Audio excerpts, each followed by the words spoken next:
Here, Komaram Bhim was born into a family of Gond tribals like Koitur in the forest of Komaram Bhim, Asifabad district. Formerly, it was part of the Adilabad district in the state of Telangana. He fought against the Asaf Jai dynasty for the liberation of the Hyderabad. He fought against the Nizams of Hyderabad. He was born in 1901 to Komaram Chinnu and Sombai in the forest of Asifabad, Telangana. He belongs to Gond tribals and decided to fight against the suppression of the tribal people at a very small age. He fought against the Asif Chai dynasty for the freedom of Adivasis. He came to know about the ongoing atrocities doing by Nizam government and he launched a massive agitation against them and started guerrilla warfare against the Nizam army. Jodegat was the center of the Komaram Bhim's activities. Komaram Bhim was greatly inspired by the freedom fighter Alluri Sitarama Raju, who stood very strong against the British during the freedom fight. Bhim is the man behind the birth of the slogan Jal Jangal Jameen, means water, forest and land. It means the people who live in the forest should have rights on all the resources of the forest. Aswa Yuja Paurnami is celebrated even today in the areas where he lived. It was the day he was martyred. At 15 years of his age, his father was killed by local forest officers for raising the Adivasis' rights. 22nd October 1901 to 27th October 1940 is life duration.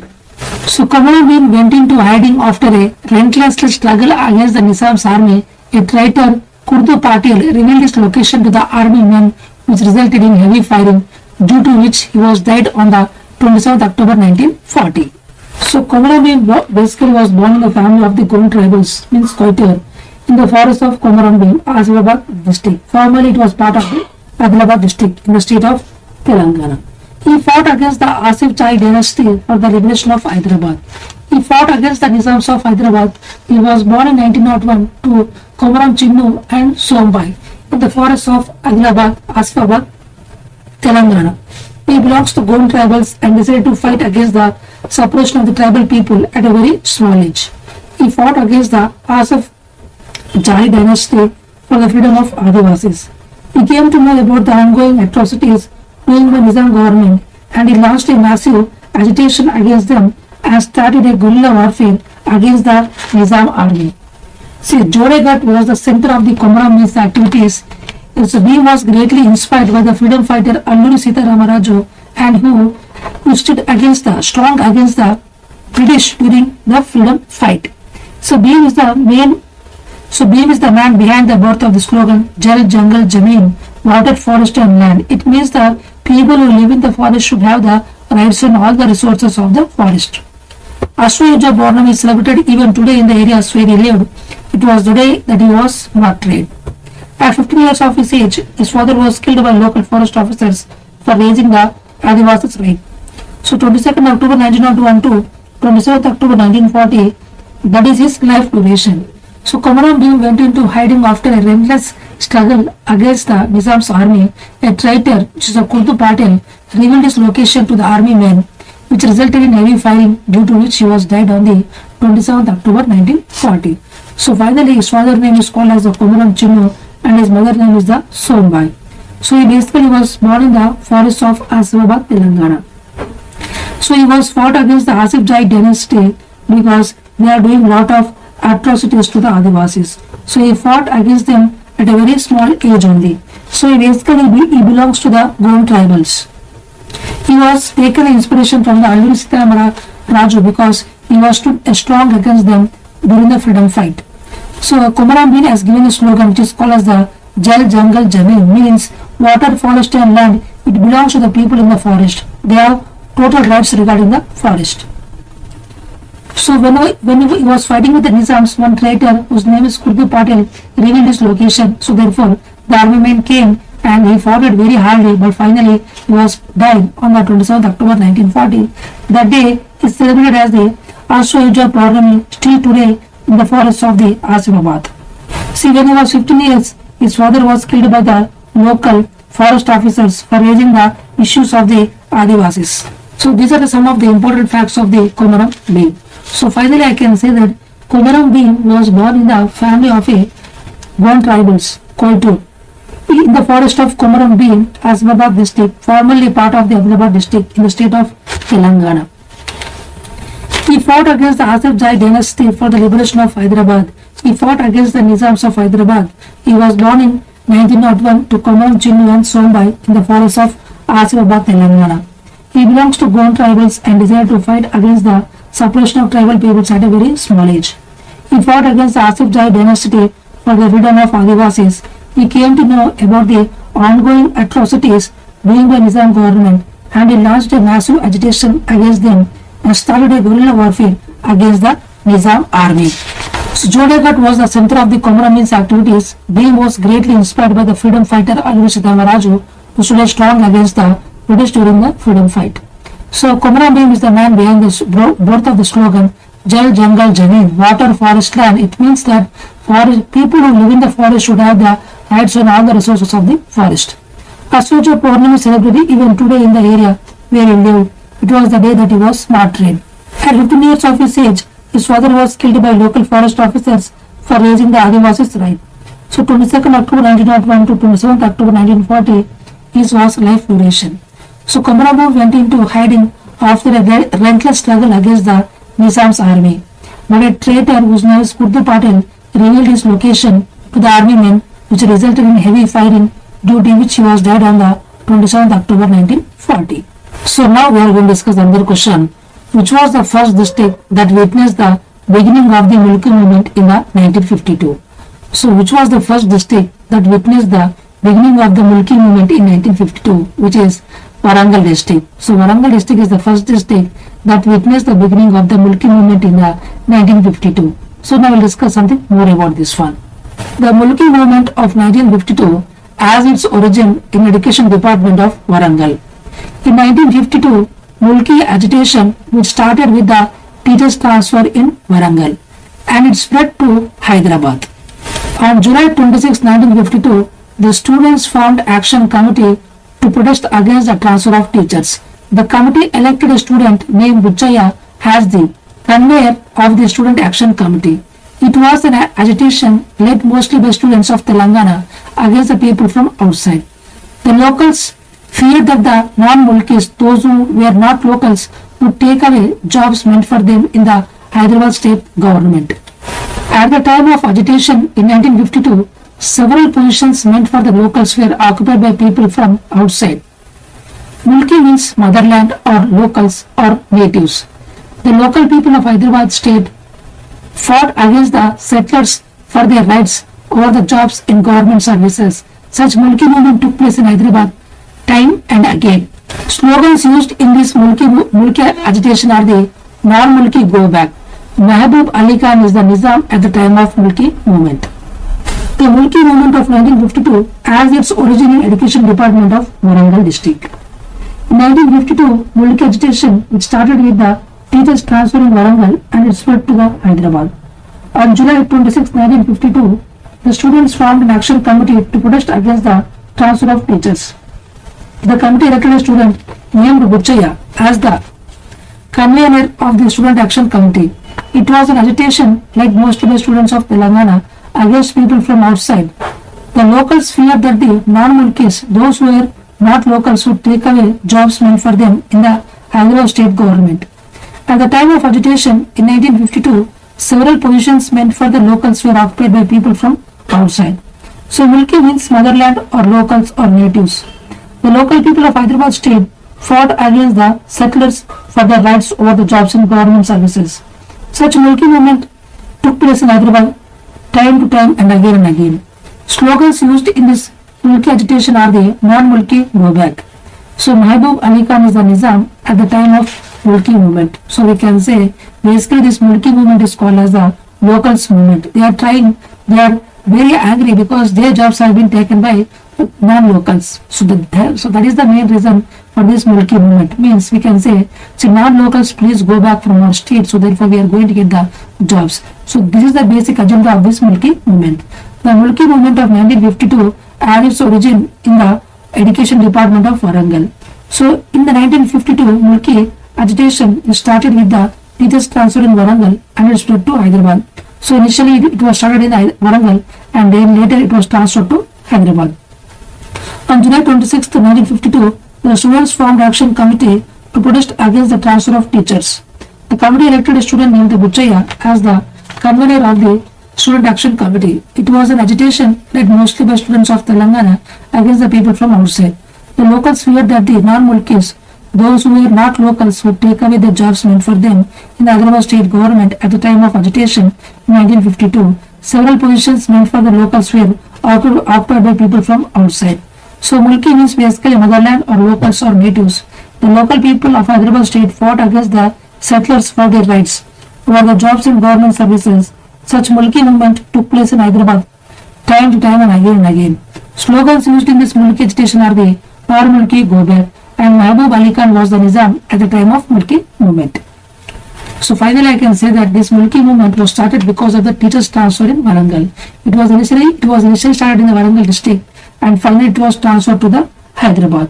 So during that Mulki movement, the Nizam was the Mahbub Ali Khan was the Nizam at the time of the Mulki movement, and the slogans which are used in the Mulki movement are the Nar Mulki Go Back. See, basically Mulki means it is a motherland or locals or natives. They are feared that the non-Mulkis are taking their jobs away, so they are not going to get jobs. So this is the basic reason for this Mulki movement.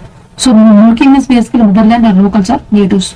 So these people are very afraid of the non-Mulkis because they are taking their jobs, because at the time most of the jobs have been occupied by the non-Mulkis but not the Mulkis. So this is the main reason for this agitation in the 1952. So initially it was started in the Warangal and then it was transferred to the Hyderabad. The Mulki movement of 1952 had its origin in the education department of Warangal. In 1952, Mulki agitation started with the teachers transfer in Warangal and it spread to Hyderabad. On July 26, 1952, the students formed action committee to protest against the transfer of teachers. The committee elected a student named Uchaya as the convener of the student action committee. It was an agitation led mostly by students of Telangana against the people from outside. The locals feared that the non-Mulkis, those who were not locals, would take away jobs meant for them in the Hyderabad state government at the time of agitation in 1952. Several positions meant for the locals were occupied by the people from outside. Mulki means motherland or locals or natives. The local people of Hyderabad state fought against the settlers for their rights over the jobs in government services. Such Mulki movement took place in Hyderabad time to time and again. Slogans used in this Mulki agitation are the Non-Mulki Go Back, Mahbub Ali Khan is the Nizam at the time of Mulki movement. So now the next question is, in normally different ways can the letters of the word test can be arranged? In normal different ways can the letters of the word test can be arranged? See, this is the word test. In normal different ways we can arrange this word test. So the four options, option A, 12 is the correct solution of this question. So let's solve this numerical. So you can say clearly this is a TEST test. So total there are 4 words, 4 letters, 1, 2, 3, 4. So take here 4 factorial by, but here T is repeated 2 number of times, so take 2 factorial. So only this T has repeated 2 number of times, so take here 2 factorial. So 4 factorial is 4 into 3 into 2 into 1, by 2 factorial is 2 into 1. So if you solve this one, we are going to get 2 always. So first thing is here, always you have to see how many number of letters are there. So take that many number of factorial by, now check which letters are repeating. So that the number of letters are repeating, you have to write in the downward way. So if you do that division, then finally you are going to get, which is the 12 ways is the correct solution of this question. So in 12 ways, the letters of the word test can be written. So in 12 ways, the letters of the word test can be arranged. So in 12 ways, the letters of the word test can be arranged in a very beautiful manner. We can say all these 12 ways are different, means they are not same, they are different in at least in a one or 2 words. So we can say that, so therefore in 12 ways the letters of the word test can be arranged.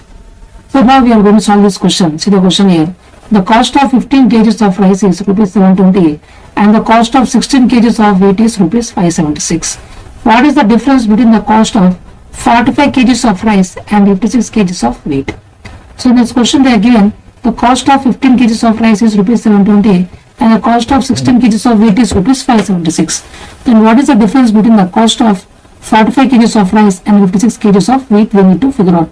So these 4 options, option C, 1, 4, 4 is the correct solution of this question. So let's solve this numerical. So in this question they are given the cost of 56 kgs of rice is 720 rupees, and similarly the cost of 16 kgs of wheat is 576 rupees. Then here basically they are asking what is the difference between the cost of 45 kgs rice and 56 kgs of wheat. So let me assume 45 kgs rice has a rupees of x rupees, cost is x rupees, and the 56 kgs of wheat is y rupees. So you have two equations. So for this rice means 15 by 45 is equal to 720 by x. So we are going to get the value of x. Similarly 16 by 56 is equal to 576 by y. So you are going to get the value of y. So now to the subtraction of x and y, you are going to get the result. So therefore 15 by 45 is equal to 720 by x. Similarly 16 by 56 is equal to 576 by y. So if you solve this one, you are going to get the value of x, and if you solve this one, we are going to get the value of y. So by solving this equation, we are going to get the value of x is 2160 rupees, and if you solve this equation, we are going to get the value of y, which is 2016 rupees. So now the subtraction of x and y, x minus y is equal to, you are going to get 144 rupees. So 144 rupees is the difference between the x and y, which is 144 rupees is the correct solution of this question. So now we are going to solve another question. See the question here.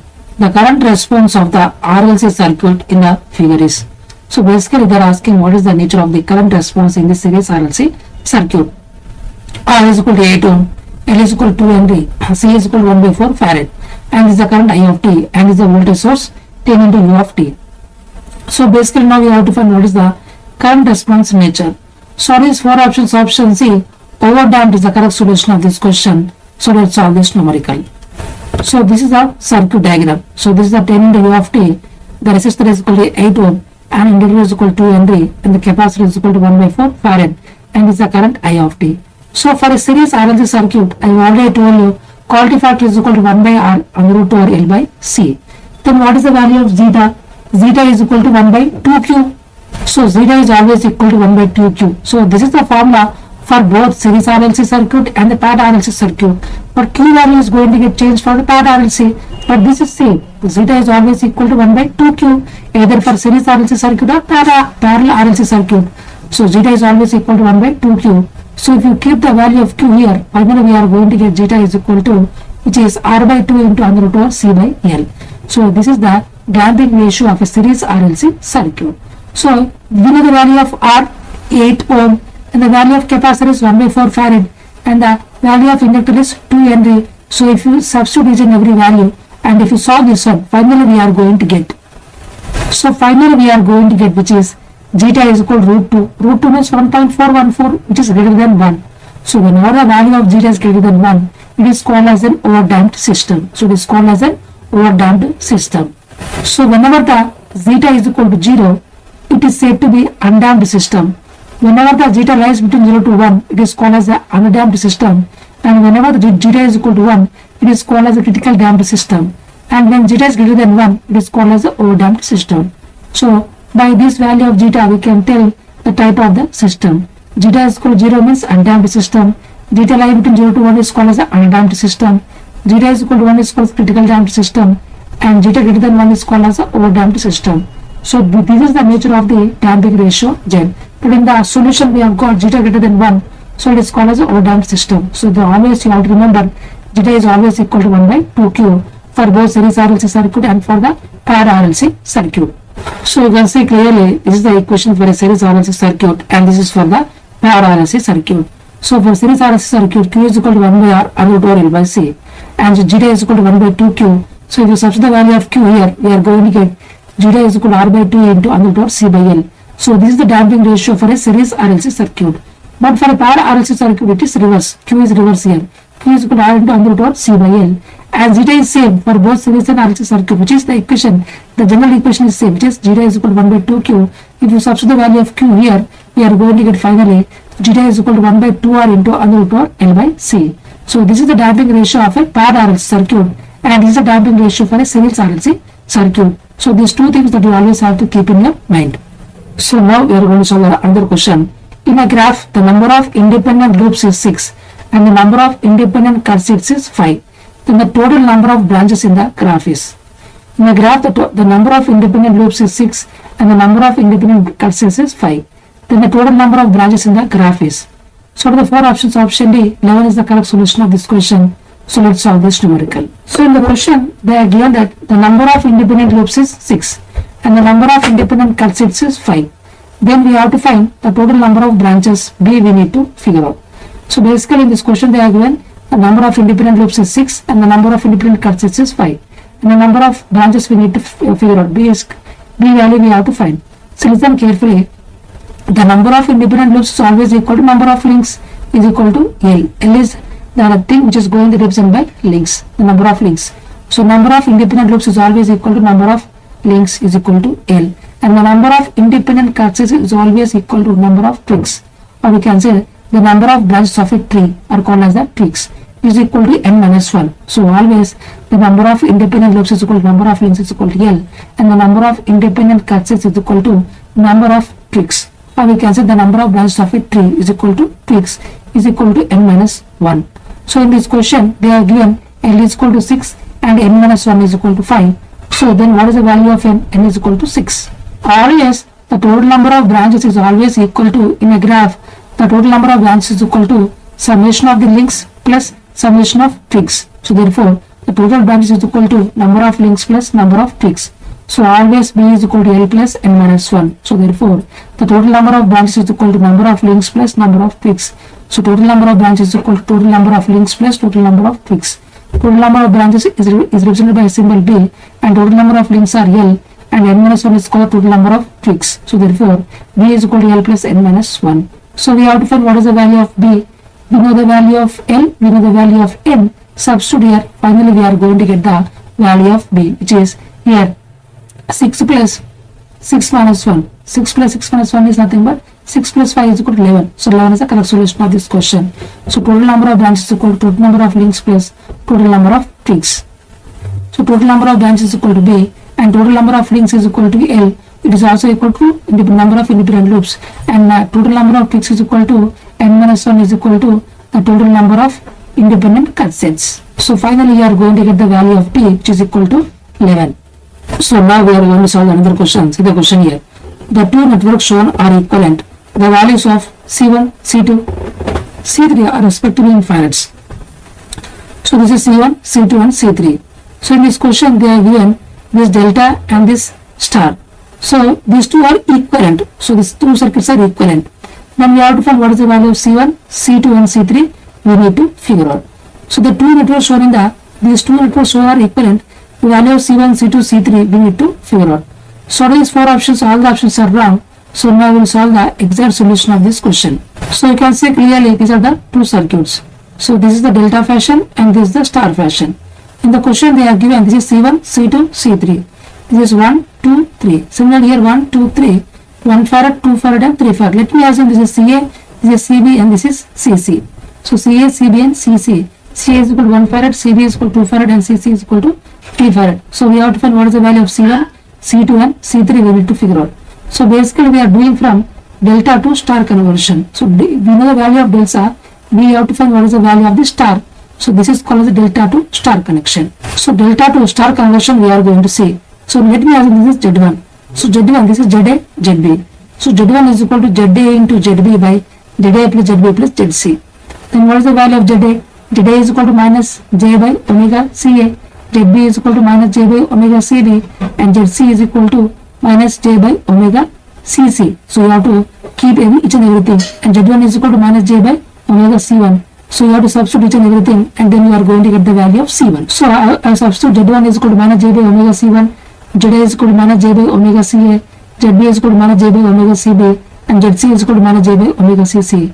So if I substitute each and everything and if I solve this one, I am going to get finally an equation which is, so finally I am going to get an equation which is like this.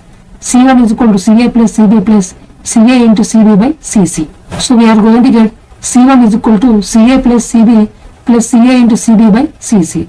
Similarly, you have to apply the same principle for remaining two also. So C2 is equal to CA plus CC plus CA into CC by CB. Similarly, C3 is equal to CB into CB plus CC plus CB into CC by CA. So listen carefully.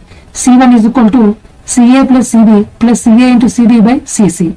Similarly, C2 is equal to CA into CA plus CC plus CA into CC by CB. Similarly, C3 is equal to CB plus CC plus CB into CC by CA. So you have to apply all these formulas and you have to apply all these values, then you are going to get the result. So C1 is equal to CA plus CB plus CA into CB by CC. Similarly, C2, I have already told you, CA plus CC plus CA into CC by CB. Similarly, C3 is equal to CB plus CC plus CB into CC by CA.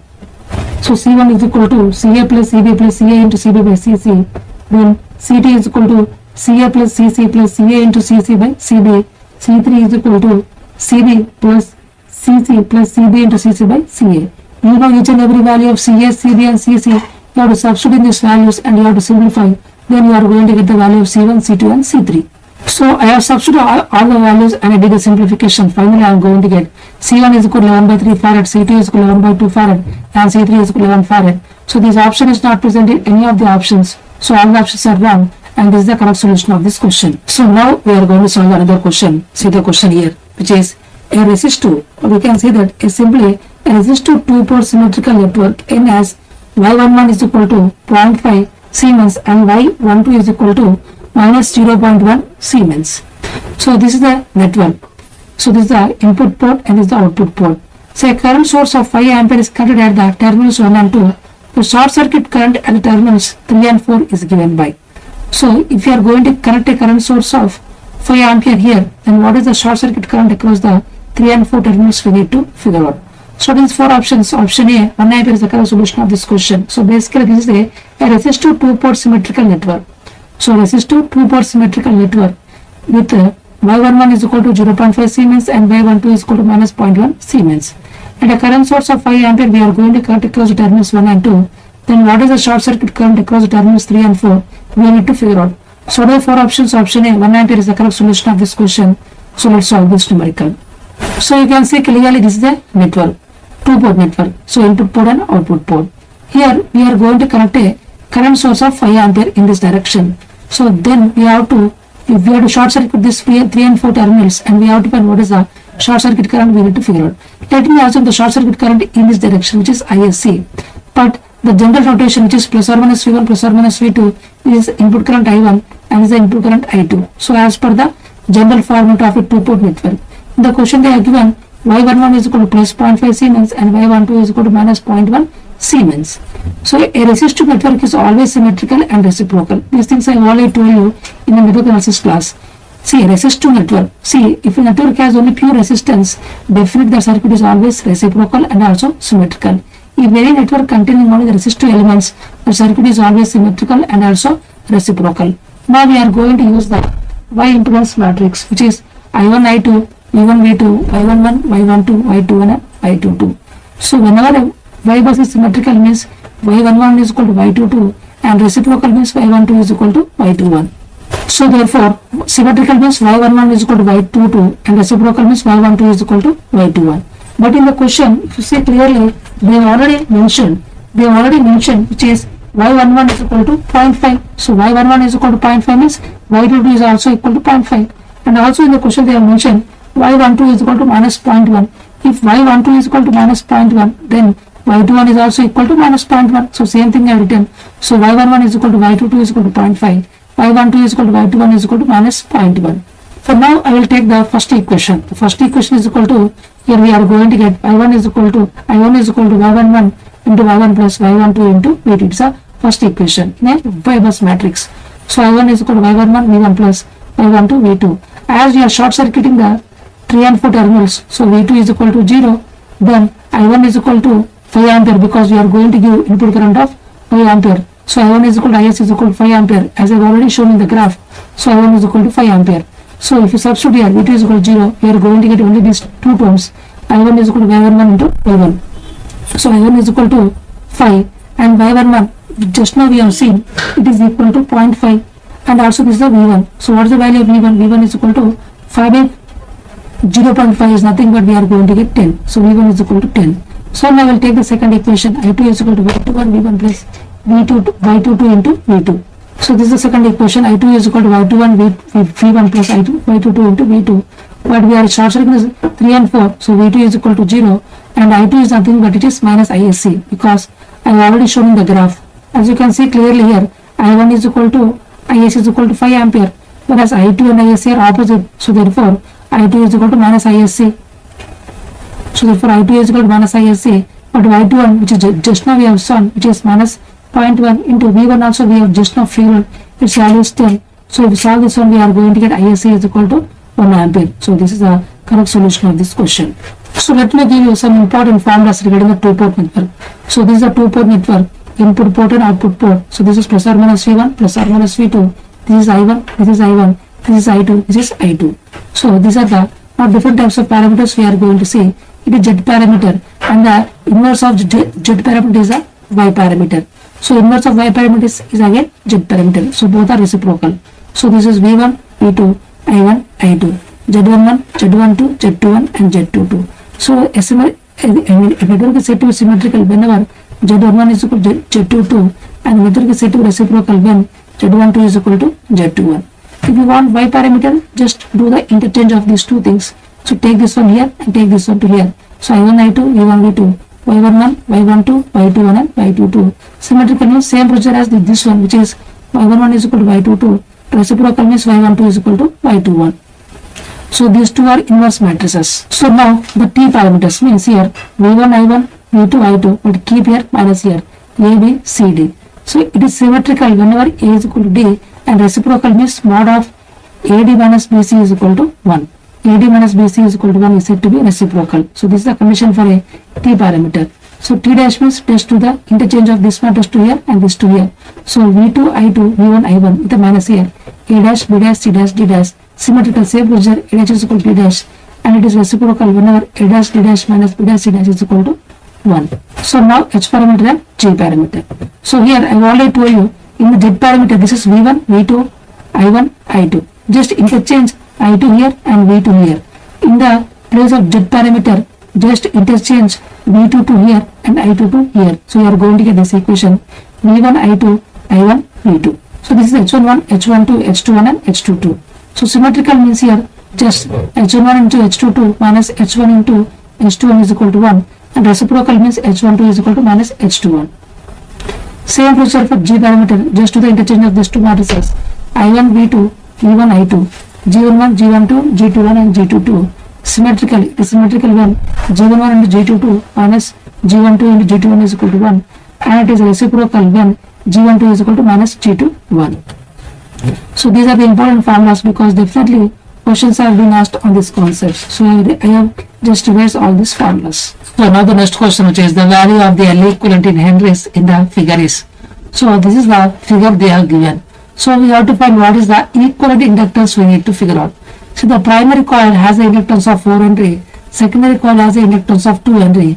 So these are the dot terminals, and the mutual inductance between these two coils is 2 Henry, and there is also another coil of 2 Henry. So this is a short circuit. So we have to find across this 1 and 2 terminals what is the equivalent inductance we need to figure out. So there is 4 options. Option A, 3 Henry is the correct solution of this question. So let's solve this numerical. As you can see clearly, I have redrawn this figure again. So this is a 1 and 2 terminal, this is a 4 Henry, this is a 2 Henry. So these are the two dots, polarity, and the mutual inductance between these two coils is 2 Henry. So these are another coil of 2 Henry. So this is a short circuit across these 3 and 4 terminals. So we have to find what is the equivalent inductance across the 1 and 2 terminals we need to figure out. This is the equivalent inductance across the 1 and 2 terminals. So equivalent inductance we need to figure out. So before we solve this question, let me tell you a small concept regarding the transformer T equivalent circuit model. So this is the transformer T equivalent circuit model. So this is the transformer model. So we can say this is the 1 and 2 terminal, this is 3 and 4 terminal. So this L1 is the self-inductance of the primary coil, L2 is the self-inductance of the secondary coil. So these are dotted terminals. Current is entering here, current is also entering here, I1 and I2. M is the mutual inductance between these two coils. So now we are going to make this is equivalent to another equivalent circuit like this, which is L1 minus M, L2 minus M, and this is M. So plus or minus V1, plus or minus V2, the current entering is I1, current entering is I2. So this complex circuit we can write in terms of very simple circuit like this: L1 minus M, L2 minus M, plus or minus V1, plus or minus V2, this is I1 and I2. So now we are going to use this concept for solving this question. So from figure we can say L1 is equal to 4 Henry, L2 is equal to 2 Henry, and M is equal to 2 Henry. So now we have to find the equivalent inductance, which is here L1 minus M is 4 minus 2. Here is M is equal to, here L2 minus M, L2 is equal to 2 minus 2 here. Again there is a separate coil also they have already given. Separate coil of 2 Henry also it is already present in the circuit. And now we are going to short circuit this two terminals 3 and 4 we are going to the short circuit. So now you can see 2 minus 2 is 0. So 0 plus 2, 2 parallel 2 is 1. 1, 4 minus 2 is 2. 2 plus 1 is equal to 3. So 3 Henry we are going to get here. So if you apply the concept here, 2 plus 0 is 2. 2 parallel 2 is 1. 1 plus 2 is equal to 3. So finally equivalent inductance is equal to 2 plus 2 parallel 2 is equal to 2 plus 1 is equal to 3. So 3 Henry is the correct solution of this question. So basically we have applied the concept up to here. So we have applied the concept up to here.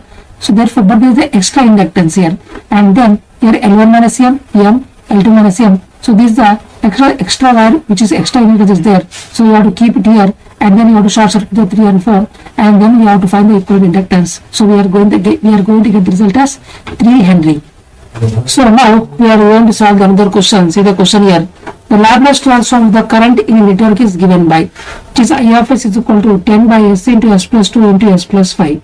Then what is the value of I of 0 plus and di by dt of 0 plus are given by.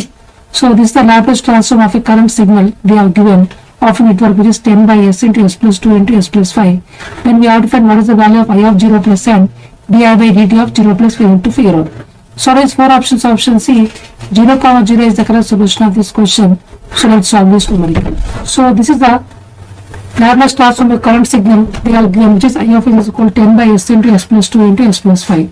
So now with the help of partial fractions, I want to make in terms of factors, which is partial fraction, which is a by s plus b by s plus 2 plus c by s plus 5. So I want the value of a. Then what is the here a s is equal to 0. So substitute in the remaining terms, keep s is equal to 0. So 10 by 2 into 5, we are going to get 1.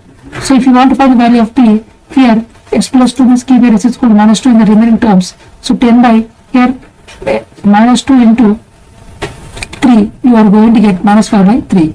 Similarly, see if you want to figure out keep s is equal to minus 5 in the remaining two terms, we are going to get 10 by minus 5 into minus 3. So you are going to get 2 by 3. So a is equal to 1, b is equal to minus 5 by 3, and c is equal to 2 by 3. Now I have substituted the value of a, b and c. So we are going to get I of s is equal to 1 by s plus minus 5 by 3 into s plus 2 plus 2 by 3 into 2 by 3 by s plus 5. So now applying the by inverse Laplace transform, we are going to get the value of I of t is equal to, which is 1 minus 5 by 3 into e to the power of minus 2t plus 2 by 3 into e to the power of minus 5t, because e to the power of minus 8t has Laplace transform 1 by s plus a. So e to the power of minus 8t has a Laplace transform of 1 by s plus a. So inverse Laplace transform is e to the power of minus 8t. So therefore, by using this formula, we are going to get the expression like this. And 1 by s means we are going to get a expression which is u of t or u. So therefore, for u of t, the Laplace transform is 1 by s. So you are going to get 1 or u of t or anything you can use here. So u of t is equal to 1 minus 5 by 3 into e to the power of minus 2t plus 2 by 3 into e to the power of minus 5t. So now here I want the value of I of 0. So substitute here t is equal to 0. In place of t substitute here 0, we are going to get here, but this is 1 and this is 1. So 1 minus 5 by 3 plus 2 by 3. If you solve this one, we are going to get value of 0. Now we have to find what is the di by dt at t is equal to 0, we need to figure out. So first we have to do the differentiation of this I of t signal. So this is the I of t expression. So now I want to do the differentiation with respect to t. The constant is 0, minus 5 by 3 into minus 2 into e to the power of minus 2t plus 2 by 3 into e to the power of minus 5t into minus 5. So now this is the expression we are going to get finally by simplifying. So we are going to get it like this. Now substitute t is equal to 0 here, we are going to get finally 0. So di by dt at t is equal to 0 is equal to 0. So I of 0 is equal to 0 and di by dt at t is equal to 0 is again 0. So both are going to give you same result of 0, 0 is a correct solution of this question. So with the help of partial fractions, we have got the time response of current, and then we kept here t is equal to 0, we got I of 0, and do the differentiation with respect to t, and then keep here t is equal to 0. So we are going to get di by dt at t is equal to 0. So both the values we are going to get as a 0. So finally, I of 0 plus is equal to 0 and di by dt at t is equal to 0 plus is again 0. Both are going to give the same result of 0. So we can say for e to the power of minus a, the Laplace transform is 1 by s plus a, and for 1 by s, the inverse Laplace transform is 1 or u of t. For u of t, the Laplace transform is 1 by s. So these are the important forms that you always have to remember. So now we are going to solve another question. See the question here. When a voltage V0 into sine omega naught t is applied to a pure inductor, and the ammeter in the circuit is going to read the value I0. If a voltage of V0 sine omega naught t plus 2 V0 sine 2 omega naught t plus 3 V0 sine 3 omega naught t plus 4 V0 sine omega naught t is applied to the same inductor, then the ammeter is going to reads. So in this question they are given that whenever you apply a voltage source of V0 sine omega naught t through a inductor, and if you keep ammeter there, it is going to read a current of I0. Suppose if you give a voltage source of this value through this pure inductor, then what is the ammeter is going to read? What is the value it is going to read? So what are these four options? Option D, 2 I0 is the correct solution of this question. So let's solve this numerical. So you can see clearly this is a circuit diagram. So this is circuit diagram. In the first case, we are going to give V0 sine omega naught t. We are going to give through a pure inductor, and this is the ammeter. So let me assume the current I is flowing through this ammeter. So now what is the value of I? I is equal to V bar by this Z bar. So V bar is nothing but a vector. I am going to take sine as a reference. So V0 at an angle of 0 degree by this is j omega naught L. So j omega naught L. I can write j omega naught L as nothing but omega naught L. I can write this as omega naught L at a phase angle of 90 degree. So if it goes upper, then we are going to get finally V0 by omega naught L at an angle of minus 90 degree. So therefore current I, the phasor, it is going to have a magnitude of V0 by omega naught L, and is going to have a lagging of minus 90, means you have to add minus 90 to this sign difference. So I0 of t is equal to, means I of t, the current I of t is equal to V0 by omega naught L sine of omega naught t minus 90 degree. So this is the expression of the current you are going to get. Let me assume that this ammeter is going to read the RMS value of the current. So RMS value of the current is this I of t. So I of t RMS is equal to peak value by root 2. Peak value is this one, V0 by omega naught L. So by root 2 you have to do, you are going to get V0 by root 2 into omega naught L. So this is the current I0 which is going to read by the inductor when we give a V0 into sine omega naught t. So this is the current expression I0. So for the same inductor, if you give a voltage source V1 of t, which is V0 sine omega naught t plus 2 V0 sine 2 omega naught t plus 3 V0 sine 3 omega naught t plus 4 V0 sine 4 omega naught t, then through this pure inductor, now the current I1 is going to flow. So what is the RMS value of the current I1 we need to figure out. So now current I1 is nothing but, see, I have already told you, current I1 is the same as the same previous. So individually, each individual source we have to take, and then we have to add all the responses. It's like superposition.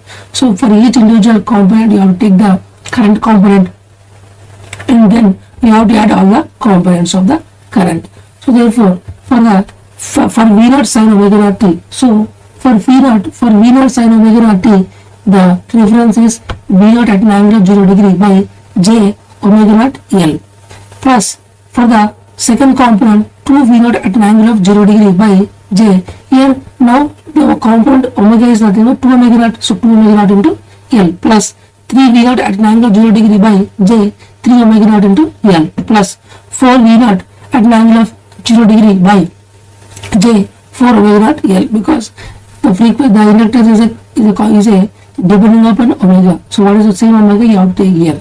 So because each individual source we are taking only one time, so we have to add, as we are taking all the sources one by one, so current is summation of each individual response. So because it's a linear one, so therefore this is a current because of the first component, this is a current because of second component, this is a current because of third component, and this is a current because of the fourth component. So we have to add all these components with the help of superposition theorem. So therefore now I1 is equal to, so what is the value of I1? I1 is nothing but is equal to, which is, now we have to do this one. So V0 by, V0 by omega naught L at an angle of minus 90 degree, plus 2 cancels, we are going to get V0 by omega naught L at an angle of minus 90 degree, plus V0 by omega naught L at an angle of minus 90 degree, plus V0 by omega naught L at an angle of minus 90 degree. So because these 2 cancels are going to 3 cancels, 4 cancels. So finally we are going to get in this format. So now we know the value, we know the magnitude, we know the phase angle. So we have to add the corresponding phase angle to each component. So finally we are going to get I1 of t is equal to V naught by omega naught L sin of omega naught t minus 90 degree plus V naught by omega naught L sin of 2 omega naught t minus 90 degree plus V naught by omega naught L at an angle of sin of 3 omega naught t minus 90 degree plus V naught by omega naught L at an angle of sin of 4 omega naught t minus 90 degree. So this is the current expression that we are going to get. So same thing we have done. I1 of t is equal to V naught by omega naught L sin of omega naught t minus 90 degree plus V naught by omega naught L sin of 2 omega naught t minus 90 degree plus V naught by omega naught L sin of 3 omega naught t minus 90 degree plus V naught by omega naught L sin of 4 omega naught t minus 90 degree. As you can see clearly, these are all having a different frequency components. The net RMS is equal to under root over RMS value, the square of the RMS value of each individual component. You have to do addition.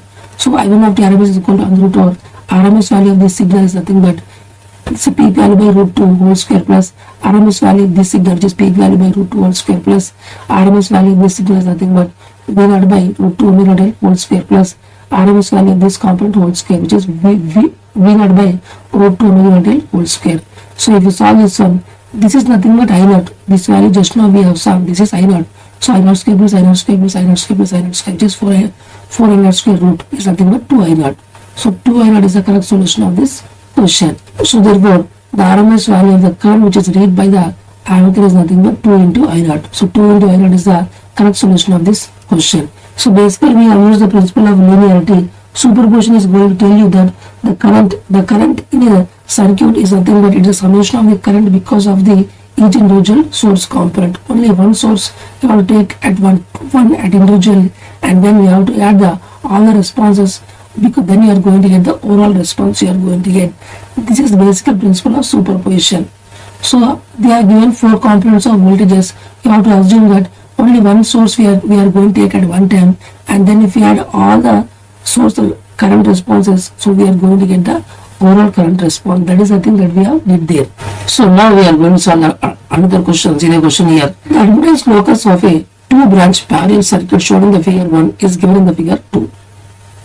Assuming omega is equal to 3 radians per second, find the value of R1, R2 and C2. So you can see clear this is R1, R2 and C2. This is C1. C1 is a variable. We are changing the value of C1. So now we are going to draw the admittance diagram of this circuit. Of these 2 parallel branches we are going to draw. So then we are going to get like this. So you can see clearly this is the diagram that we are going to get. So this is the diagram that we are going to get admittance. If you see clearly, this length, this total length is nothing but 2 Siemens. And this length is nothing but from here, this length is nothing but 0.5 Siemens, and this length is 0.866 Siemens. So 0.866 means root 3 by 2, 0.5 means 1 by 2. So like that. So this length is root 3 by 2, this is half, and this is 2. So this is the Siemens in terms of Siemens. So then we have to find our omega is equal to root 3 radians per second. Then we have to find what is the value of the R1, R2 and C2. From this question we need to figure out, because C1 is a variable. Then we are going to get this locus diagram for the admittance. Then out of the 4 options, option C is the correct solution of this question. So let's solve this numerical. So this is the circuit diagram. I have redrawn it. You can see clearly this is R1, this is R2, this is C1 and C2. So C1 is a variable. In the question they are given omega is equal to root 3 radians per second. So based on this, they also given the plot of admittance diagram for this parallel branch, and now we have to find what is the value of R1, R2 and C2. So this is the graph that they have given. So this is the admittance diagram is it is going to have, so y equivalent is nothing but it is going to have some real component plus imaginary component, A plus JB. So this is the real axis and this is the imaginary axis. So if you draw the locus, we are going to get a plot in this manner. So this is what they are given in the question. So this length is 2, this length is 0.866 and this length is 0.5. So based on this data, we have to find the value of the R1, R2 and C2. So now, as these 2 are parallel branches, so we can use this formula, which is 1 by Z equivalent is equal to 1 by Z1 plus 1 by Z2. See, 1 by Z equivalent is nothing but Y equivalent, and 1 by Z1 is Y1 and 1 by Z2 is Y2. So Y equivalent is equal to 1 by Z1 is nothing but which is R1 plus minus J XE1 plus 1 by R2 minus J XE2. So y equivalent is equal to 1 by r1 minus jxc1 plus 1 by r2 minus jxc2.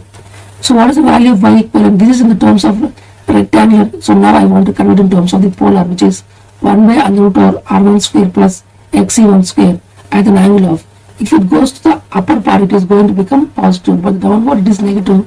So if it goes upper part it is going to become positive, which is plus tan inverse of xc1 by r1. Plus similarly here also 1 by under root over r2 square plus xc2 square xc2 whole square.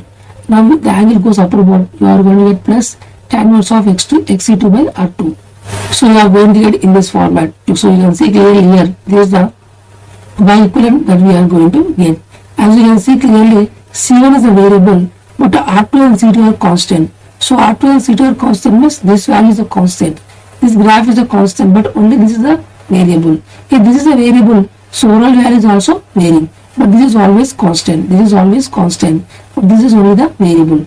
So C1 is a variable. So therefore, if C1 is a variable means this y1 is a variable, but y2 is a constant. So y1 is a variable and y2 is a constant because y2 is independent of c1. So y2 is a constant, but y1 is the only variable. Suppose if I keep c1 is equal to 0, what is going to happen? If c1 is equal to 0 means xc1 is nothing but 1 by omega c. So 1 by 0 is nothing but infinity. So if xc1 is equal to infinity, if you substitute here 1 by anything infinity is nothing but this value is going to become 0, and this is infinity by r is nothing but again infinity. Tan inverse of infinity is nothing but which is 90 degree. So finally you are going to get 0 at an angle of plus 90 degree. Suppose if c1 is infinity, what is xc1? xc1 is nothing but 1 by omega c1. It will become 1 by infinity is again 0. So if you substitute xc1 as 0, you are going to get like this one, which is 1 by r1 at an angle of 0 by r1 is nothing but 0. So tan inverse of 0 is 0 degree. So therefore you are going to get 1 by r1 at an angle of 0 degree. So this is the plot that you are going to get from 0, we can see clearly from 1 by r1 at an angle of 0 degree to 0 at an angle of 90 degree. So therefore whenever the xc is increasing from 0 to infinity, whenever the xc1 is increasing from 0 to infinity, you are going to get like this. The magnitude part is decreasing and the angle part is increasing, always in the positive axis only. You can see clearly as xc1 is changing from 0 to infinity, the magnitude part is decreasing. The magnitude part is decreasing from 1 by r1 to 0, and the angle part is increasing because as xc1 increases, the angle part is increases and is always positive. So angle part is always increasing in the positive, like 0, 1 degree, 2 degree up to 90 degree, and the magnitude part is going to get decrease from 1 by r1 to 0. So now we are going to plot the each individual y1 and y2, and then we are going to add the y1 plus y2 to get the overall locus diagram of y equivalent. So for y2 I am going to draw the phasor diagram. As I have already told you, y2 is a constant, it's a constant vector. So you are going to get the magnitude part you are going to get 1 by under root of r2 square plus x2 square, and the phase angle is nothing but tan inverse of xc2 by r2. So this is the locus diagram, or you can say the polar diagram. You are going to get magnitude and the phase angle. So now for y1 we are going to draw. So now as c1 is equal to infinity means xc1 is equal to 0. So when xc1 is equal to 0, we are going to get 1 by r1 at an angle of 0 degree. But when xc is equal to, when xc1 is equal to infinity means c1 is equal to 0, then definitely you are going to get 0 at an angle of 90 degree. So you are going to get a plot in this direction. You can see clearly the magnitude part is decreasing, but the magnitude part is decreasing, but the phase angle is increasing, always in the positive axis. So you are going to get like this. So this is the graph that you are going to get in this format, that you are going to get a graph like this. So this is for the y1. So now you have to add these two vectors, two locus diagrams to get the overall locus diagram. Just take this tip and keep here. So just take this tip and keep it here. So you are going to get the overall locus diagram of y equivalent. So if you add these two locus diagrams, we are going to get in this format. So just you have to keep this tip here. So you are going to get like this. So now you can see clearly this is a constant vector, but this is a variable vector. So therefore this is the overall locus diagram of y equivalent. So this is the real axis and this is the imaginary axis. So y equivalent is equal to y1 plus y2. So I have already told you this is when xc1 is equal to 0 means c1 is equal to infinity, and it is xc1 is equal to infinity means c1 is equal to 0. So we are going to get in this format finally. So this is the plot that we are going to get, and it is going to stop here finally. So this is the locus diagram that we are going to get. So now you can see clearly this length, this diameter length is nothing but 1 by r1. This diameter length is nothing but which is 1 by r1. And this length is how much? This length is 1 by under root over R2 square plus X2 square, and this phase angle is tan inverse of XC2 by R2. So based on this, we are going to find the value of the R1, R2, R1, R2 and C2. See the question they are given, this length is nothing but 2. So 1 by R1 is equal to 2. And in the question also, they are given this length is 0.5 and this length is 0.866. Means what is this length? This length is nothing but simply the Pythagoras theorem. So 1 by under root over R2 square plus X2 square is equal to, which is this length is nothing but is equal to under root over just 0.5 whole square plus 0.866 whole square. And also the what is our phase angle? See, phase angle is nothing but the phi. The tan phi is equal to tan inverse of XC2 by R2 is nothing but tan inverse of this length, which is 0.866 by 0.5. So now we are going to get V of C. So from plot we can see that 1 by R1 is equal to 2. So R1 is equal to 1 by 2, which is equal to 0.5 ohm. And what I told you, what is the tan phi? Tan phi is nothing but XC2 by R2. So what is the tan phi? Tan phi is nothing but, so XC2 by R2, which is equal to, I have already told you, which is 0.866 by 0.5. Tan phi is equal to XC2 by R2 is equal to 0.866 by 0.5. 0.866 means root 3 by 2 and 0.5 is half. So if you solve this one, we are going to get XC2 by R2 is equal to root 3. But XC2 is nothing but 1 by omega C2 by R2 is equal to root 3. But omega is equal to root 3. If you substitute 1 by root 3 into C2 into R2 is equal to root 3. If you take root 3 here, we are going to get 1 by R2 into C2 is equal to 3. So finally R2 into C2 is equal to 1 by 3 that you are going to get. So this is one important equation. Now I have already told you, which is 1 by under root over R2 square plus XC2 square is equal to under root over 0.866 whole square plus 0.5 whole square. So this length, the vector length I have already told you, which is 1 by under root over R2 square plus X2 square is equal to under root over 0.866 whole square plus 0.5 whole square. So this is 1 by under root over R2 square plus X2 square is equal to 0.866 plus root 3 by 2 whole square plus 0.2 means half whole square. So square root cancels. We are going to get 1 by R2 square plus X2 square is equal to 3 by 4 plus 1 by 4, which is 4 by 4 is equal to 1. So 1 by R2 square plus X2 square is equal to 1. So now if you take the cross multiplication, we are going to get R2 square plus XC2 square is equal to 1. R2 square plus, what I have already told you, what is XC2, which is 1 by omega C2 whole square is equal to 1. But omega is nothing but root 3. So therefore if you substitute here, we are going to get R2 square plus 1 by 3 C2 square is equal to 1. But R2, I have already told you 1 by R2 C2. See, R2 C2 is nothing but 1 by 3. So R2 is equal to 1 by 3 C2. So R2 is equal to 1 by 3 C2 whole square plus 1 by 3 C2 whole square is equal to 1. So 1 by 9 C2 square plus 1 by 3 C2 square is equal to 1. If you take 1 by C2 square common, 1 by 9 plus 1 by 3 is equal to 1. So if you solve this equation, 1 by C2 square, take LCM as 9. So 1 plus 3 is equal to 1. So if you solve this one, 1 by C2 square, 4 by 9 is equal to 1. So 1 by C2 square is equal to 9 by 4.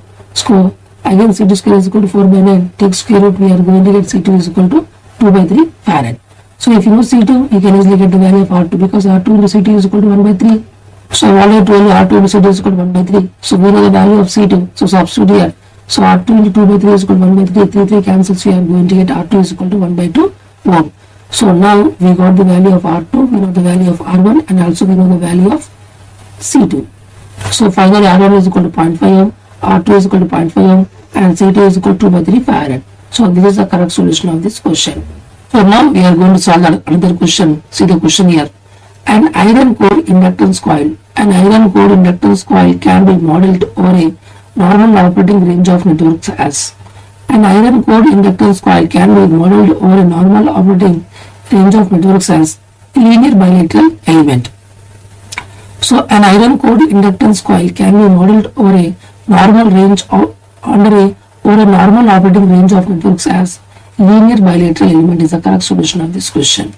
So an iron core inductance coil can be modeled over a normal operating range of networks as the linear bilateral element. So now we'll discuss something more about this one. So basically now we are going to see basically an iron core. So this is basically an iron. So on this we are going to keep a coil. So this is basically we can say an iron core inductance coil. So now we have to see what is the modeling of this one or normal operating range of networks we need to see. So this is the coil that we are going to wound here. This coil has n number of turns and U is the permeability of this iron core and A is the area of this core and this is the length. So what is the value of inductance? L is equal to N square by R.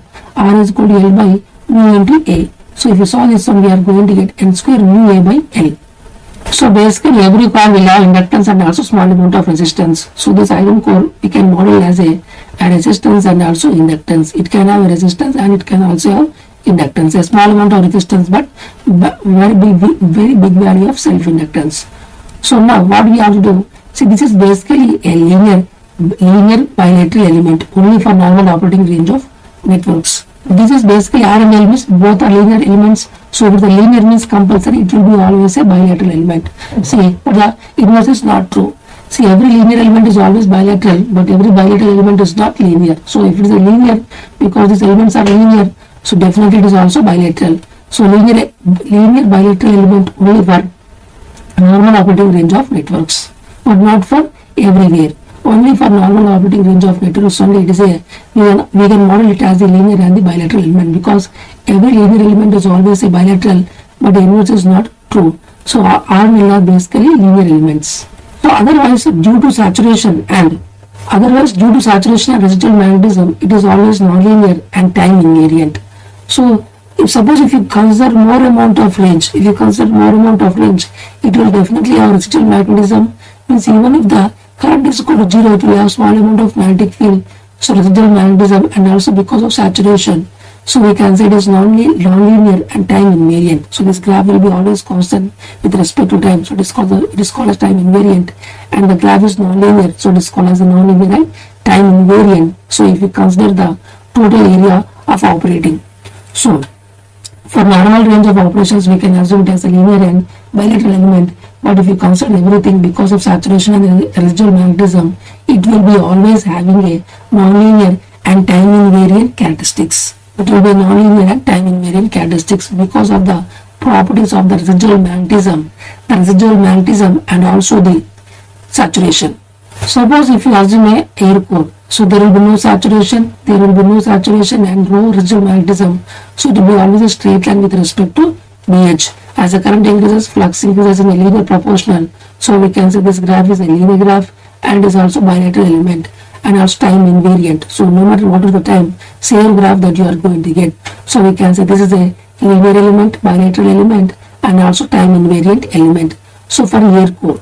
But if you consider an iron core and if you see each and every operation, then you can say this is the graph that you are going to get because of saturation, and there will be a small amount of non-zero because of residual magnetism. So we can say this graph is non-linear and also it is a bilateral. So we can say it is a bilateral. What are the characteristics here? Same characteristics also here.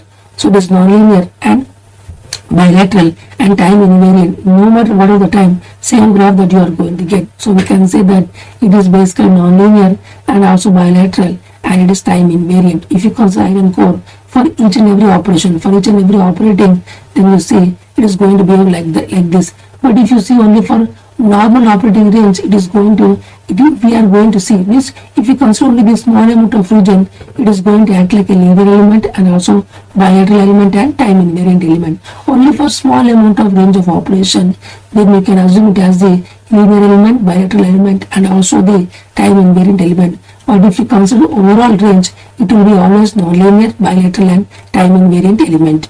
Finally, in iron core for small range of networks for operation, it can be approximated as a linear and bilateral element. But if you consider total range of operation, it will be always non-linear and bilateral and time invariant.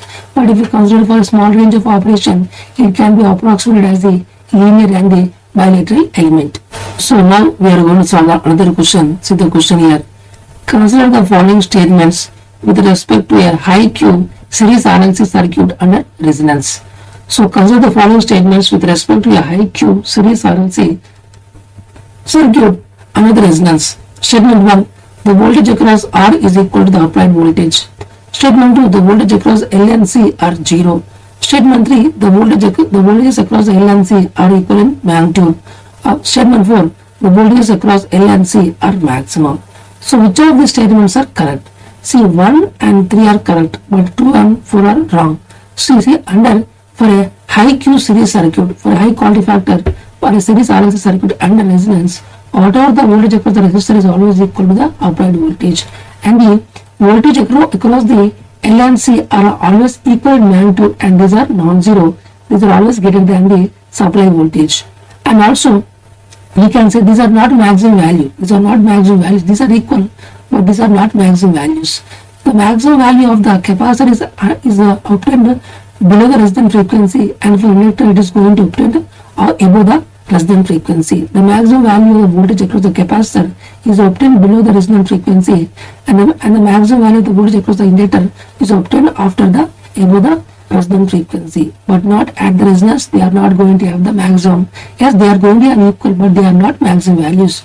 So only 1 and 3 are solutions. So now we'll discuss something more about this one.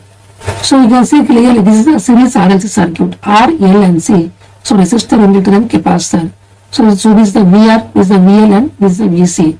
So VR is the voltage across the resistor R, VL is the voltage across the inductor L, and VC is the voltage across the capacitor C. And this is supply voltage plus or minus Vs, and this is the current I. So now we will see what is going to happen. See, at resonance, I already told you at resonance condition, the circuit will be pure resistive. So the phase angle between supply voltage and supply current is 0 degree because both are in same phase, because it is going to act like a purely resistive. Then what is the VR? Voltage across the resistor is equal to I into R. But I is nothing but which is Vs by R. So R cancels, we are going to get Vs. So therefore simply we can say VR is equal to Vs under the resonance. Similarly BL, the magnitude of BL is equal to I into XL. So I is nothing but just now we have seen which is Vs by R. So Vs into XL by R. XL by R is nothing but quality factor. So Q into Vs. So therefore the voltage across the inductor, the magnitude part is nothing but Q into Vs. Similarly, the voltage across the capacitor, the magnitude part is nothing but I into XC, but I is equal to Vs by R. So Vs into XC by R, XC by R is nothing but quality factor, so Q into Vs. So we can say Q is a very huge value, already they have given. So these two values are equal, the magnitude values are always equal, but the phase difference of 180 degree between them. But we can say the magnitude parts are always equal. So magnitude of VL is equal to magnitude of VC. But these values are very higher. These values are very higher when compared to Vs. So therefore VR is equal to Vs, but this value is always lesser when compared to VL and VC. So VL and VC are equal in magnitude. These are very higher when compared to this value. So at resonance we can say VR is equal to Vs, and this value is always lesser than VL and VC, and VL and VC are always huge values. If I draw the plot between the voltage across the capacitor and inductor, then I am going to get in this format with respect to frequency F. So you can see clearly this is the graph of the voltage across the capacitor, and this is the graph of the voltage across the inductor with respect to frequency. So you can see clearly the peak value of the voltage across the capacitor is at a frequency which is lesser than the resonant frequency. F0 is called the resonant frequency, and the peak value of the voltage across the inductor is occurring at a frequency which is greater than the resonant frequency. So F1 is the frequency, the frequency at which the peak value occurs of the voltage source across the capacitor, and F2 is the frequency at which that the voltage across the inductor is having a peak value. So now if you want to know what is these expressions F1, F1 and F2, which is F0 is equal to 1 by 2 pi under root over LC, whereas F1 is equal to 1 by 2 pi under root over 1 by LC minus R by root L whole square, whereas F2 is equal to 1 by 2 pi under root over 1 by LC minus RC by root 2 whole square. So these are the formulas of F1 and F2. So these formulas are not equal to the lower cutoff half hour frequency and higher cutoff half hour frequency. These are not same, these are different. So these are the frequencies that you always have to remember. So F1 is not equal to lower cutoff frequency and F2 is not equal to upper cutoff frequency. These are the exact values, which is F1 is equal to 1 by 2 pi under root over 1 by LC minus R by root L whole square, and F2 is equal to 1 by 2 pi under root over 1 by LC minus RC by root 2 whole square, whereas F0 is equal to 1 by 2 pi under root over LC. So the maximum voltage across capacitor occurs at below resonant frequency. As I have already shown in the graph, the maximum voltage across the capacitor occurs at below resonant frequency, and the maximum voltage across the inductor occurs above the resonant frequency, because I already told you below the resonant frequency the circuit is capacitive. So let me assume that so below the resonant frequency the capacitor will have huge amount of maximum value. Similarly, above the resonant frequency the series RLC circuit is lagging in nature. So we can assume that at above resonant frequency we are going to get a maximum voltage across the inductor. So we can say statement 1 is correct, because in the statement 1 they are given that the voltage across the R is equal to the applied voltage. Yes, statement 1 is correct. But the statement 2 they are given like this, which is the voltage across the L and C are 0. No, they are not 0. So it is wrong. Statement 3, the voltage across the L and C are equal to magnitude. Yes, they are equal to magnitude at the resonance. In statement 4 they are given that the voltage across the L and C are maximum. No, they are not maximum value. So statement 4 is wrong. So only 1 and 3 are correct statements. So let me give you F1. F1 is equal to 1 by 2 pi under root over 1 by LC minus R by root 2 L whole square. Whereas F0 is equal to 1 by 2 pi under root over LC and F2 is equal to 1 by 2 pi under root over 1 by LC minus RC by root 2 whole square. So this is the frequency that you always have to remember. F1 is the frequency at which the voltage across the capacitor will be maximum and F2 is the frequency at which the voltage across the inductor will be maximum. So these are the things that you always have to keep in your mind. So now we are going to solve the another question. See the question here. The steady state error constants Kp, Kv, Ka of the following system are respectively. So this is the feedback system. They are given negative feedback system. If g of s is equal to 10 by s into s plus 1 into s plus 5 and this h of s is equal to 1 by s. So for this negative feedback system we have to find what is the value of Kp, Kv and Ka. So these are called as the steady state error constants. Kp is called as a proportional constant, Kv is called as a velocity constant and K is called as the acceleration constant. So now we have to find what is the value of Kp, Kv and Ka. So option C is the correct solution of this question, infinity and 2. So now we'll solve this question. So you can see clearly this is the circuit diagram they are given, which is negative feedback. So this is R of s, this is C of s and this is G of s and this is H of s. So G of s is equal to 10 by s into s plus 1 into s plus 5 and H of s is equal to 1 by s. So Kp is called as a proportional error constant and Kv is called as a velocity error constant and K is called as the acceleration error constant.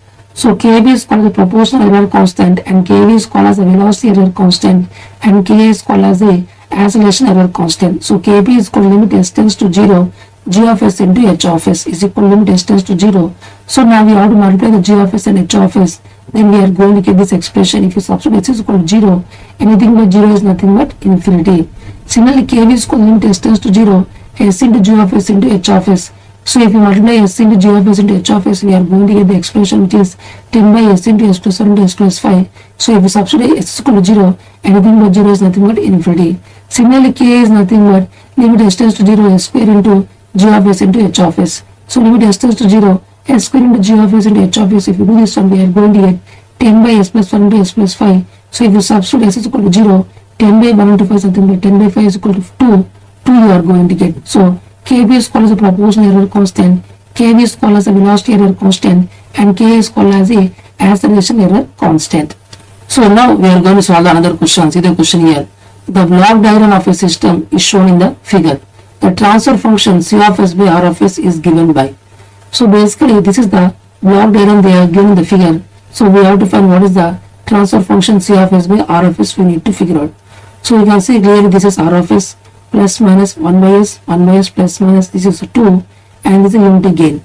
So now out of these 4 options, option D 1 by s square plus 2s plus 1 is the correct solution of this question. So let's solve this numerical. So same diagram I have drawn it, I will redraw it again here. This is R of s, C of s.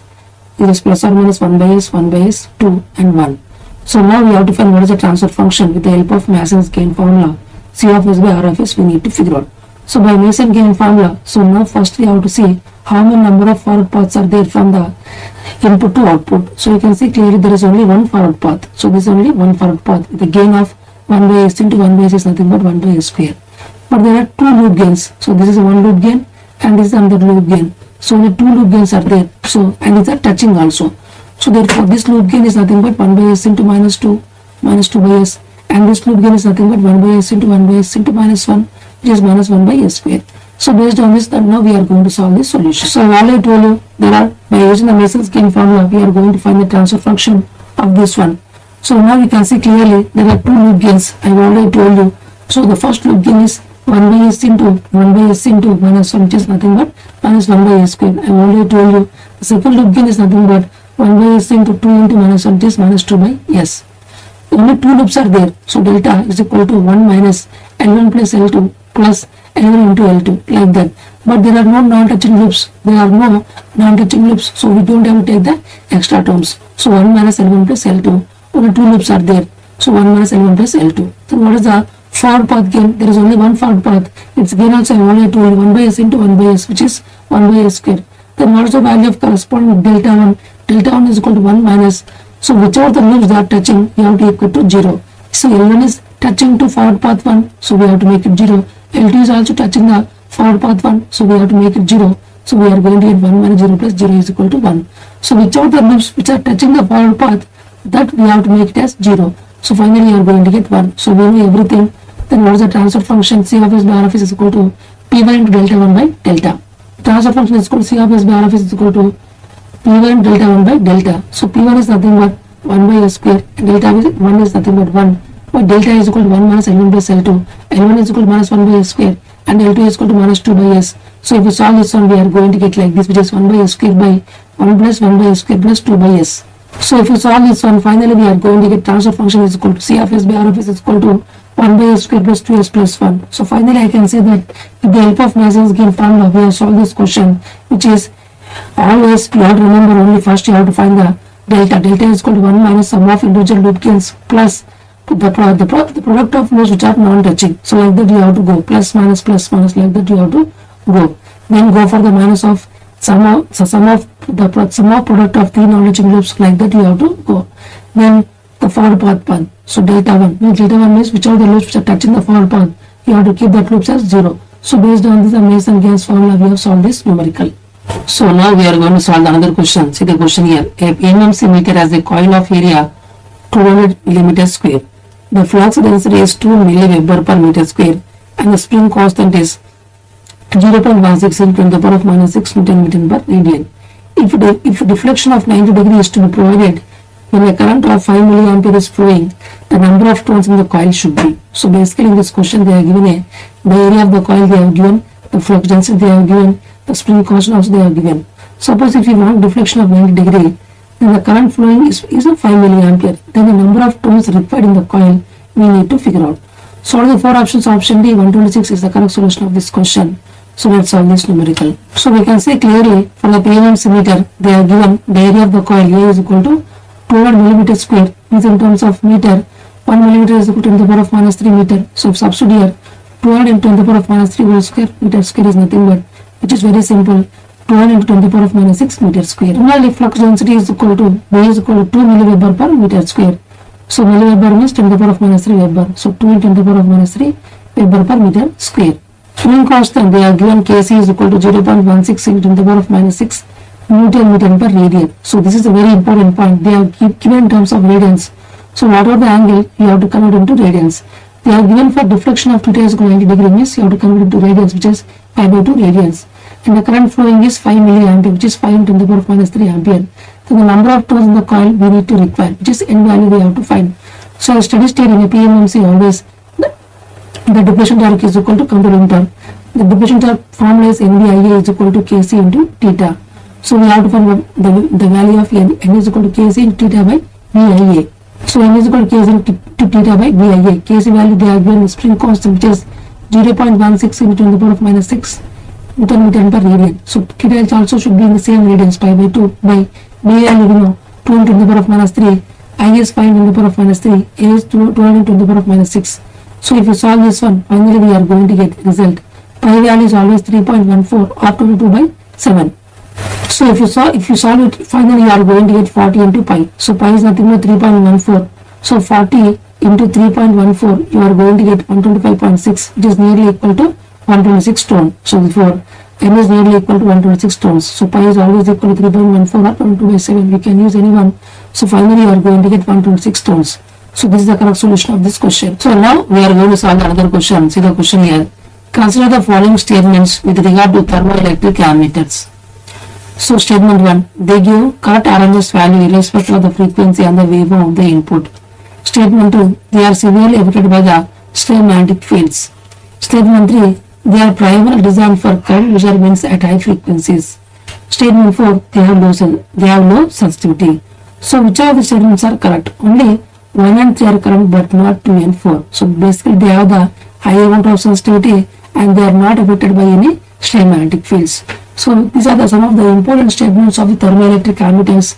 They are going to measure the RMS value and they are going to give the correct RMS value with respect to the frequency and the waveform of the input.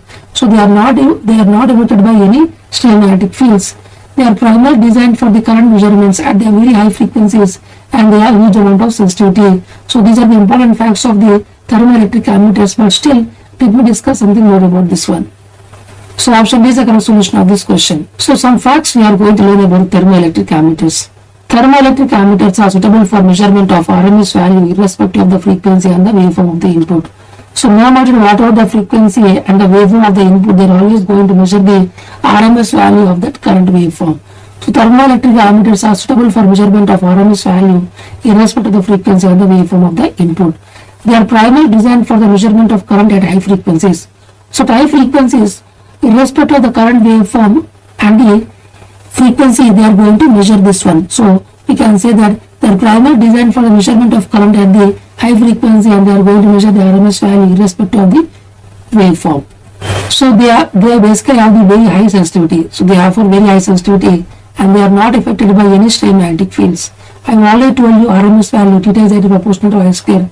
So I is proportional to V. So theta is proportional to V square because I is proportional to V means I square means V square. So nonlinear scale or square law scale for both thermocouple ammeter and thermocouple voltmeter.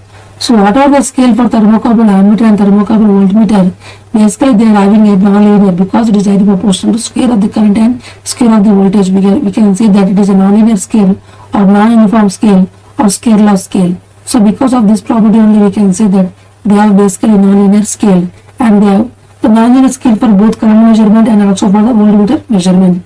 So finally I can say like this, it is theta is directly proportional to I square, theta is proportional to V square. So nonlinear scale or square law scale for both thermocouple ammeter and also for thermocouple voltmeter.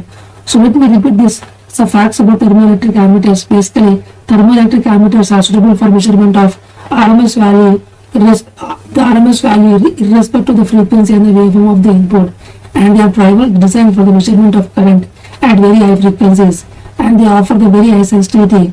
They are not affected by any stray magnetic fields and it is directly proportional to I square, directly proportional to V square. So nonlinear scale or we can say square law scale for both thermocouple ammeter and also thermocouple voltmeter. So we can measure even the voltage and current also. So some facts about the thermoelectric ammeters are the thermoelectric ammeters are suitable for measurement of RMS values irrespective of the frequency and the waveform of the input. They are primarily designed for the measurement of current at very high frequencies. They offer very high sensitivity. They are not affected by stray magnetic fields and it is proportional to I square, proportional to V square. So basically they have a nonlinear scale and for or we can also quantize a square law scale for both thermocouple ammeter and thermocouple voltmeter.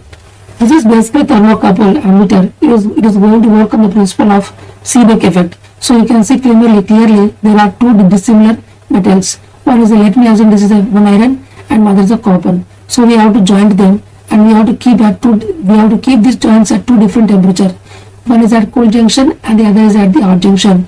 So electrons always flow from high temperature to low temperature. So because of this flow of electrons, if you keep an ammeter, we are going to deflect a current. So if you keep a PMMC, we are going to keep a PV, we are going to keep a PMMC here. So to measure the current. So therefore we can say this is a thermoelectric ammeter. So this is the basic function of the thermoelectric ammeter. So it works on the principle of Seebeck effect on the temperature difference. So we need to have two dissimilar elements conductors and we have to join them and we have to keep at two dissimilar temperatures. One is at cold junction and the other is at the hot junction. So always current always flows from hot junction to low. Always the electrons flows from the high temperature to low temperature. So because of this the current is going to get detected. So some of the important facts of thermoelectric ammeters are suitable for measurement of RMS values irrespective of the frequency and the waveform of the input and they are primarily designed for the measurement of current at very high frequencies and they offer high sensitivity. They are not affected by stray magnetic fields and it is proportional to I square, proportional to V square. Nonlinear scale or square law scale for both thermocouple ammeter and thermocouple voltmeter. Now we are going to solve another question. See the question here. Current in a circuit is measured using a potentiometer. The voltage drop across a standard resistor of 0.1 ohm is balanced at 60 cm on the slide wire, whereas a standard cell EMF of 1.018 volt is balanced at 50 cm. Then what is the current in the circuit we need to figure out. So a current in a circuit is measured using a potentiometer. The voltage drop across the standard resistor of 0.1 ohm is balanced at 60 cm on the slide wire. A standard cell EMF of 1.018 volt is balanced at 50 cm. So what is the current in the circuit we need to figure out? So the four options, option A, 12.216 ampere is the correct solution of this question. So let's solve this numerical. So this is the basically potential of the diagram. You can see clearly this is the supply voltage. So this is the slide wire. So here let me assume here I am going to keep here galvanometer, or we can say ammeter. So in the first part I am going to keep a standard resistor of 0.1 ohm. So if I keep here 0.1 ohm, here voltage is V1. So this is the voltage across the resistor. This is the V1. So this is basically a voltage source of V1. So if I attach this 0.1 to this G ammeter, and if I move this slide wire at a distance of 60 centimeter, I am going to get the balance on the slide wire. Means if I keep at 60 centimeter, so from here to here 60 centimeter, I am going to get the current in the galvanometer is 0. So therefore whatever the voltage here is equal to voltage across this one, because current is equal to 0.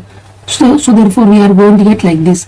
Similarly, if you go for the second case, if you keep a standard voltage of 1.018 volt, and if you slide this wire at a distance of 50 centimeter, we are going to get a balance. So therefore simply if you keep this one to here, and if you slide this jockey, so at a distance of 50 centimeter from here, you are going to get a, we can say balance, means the current in the galvanometer is equal to 0. So whatever this voltage is equal to voltage across this one. I have already told you in the potentiometer, the voltage drop, we can say the voltage drop across the slide wire is always directly proportional to the length of that one, because the resistance is always constant. So voltage drop across the slide wire is always directly proportional to its length. So therefore simply we can use this formula, which is V1 by V2 is equal to L1 by L2. So V1 value we don't know. So V1 by V2 is nothing but 0.18 is equal to, for V1 we are going to get a balance at 60 centimeter, and V2 we are going to get a balance at 50 centimeter. So always the voltage drop is directly proportional to the length of the slide wire, which is we are going to get balance. So therefore if V1 by V2 is equal to L1 by L2, so V1 by V2 is nothing but 1.018 is equal to V1 we are going to get a balance at 60 centimeter, and V2 is equal to 1.018, it is going to get a balance at 50 centimeter. So if you saw this one, we are going to get V1 is equal to 1.018 into 6 by 5. We are going to get V1 is equal to 1.2216. But in the question we have to find what is the current in the resistor, we need to figure out. So I1 is equal to V by R1. V1 is 1.2216 by R1 is nothing but 0.1. So we are going to get 12.216 ampere. So basically we have to find what is the current in this resistor R1. The current in this resistor R1 is I1. So we know V1, we know R1. So blindly if you solve this one, I1 is equal to V1 by R1. So V1 value we know, R1 value we know. Just to the division, we get the value of the R1. So we get the value of the I1. I1 is equal to V1 by R1. So V1 by R1 is nothing but 1.2216 by 0.1. We are going to get 12.216 ampere. So this is the current in the we can say in this resistor.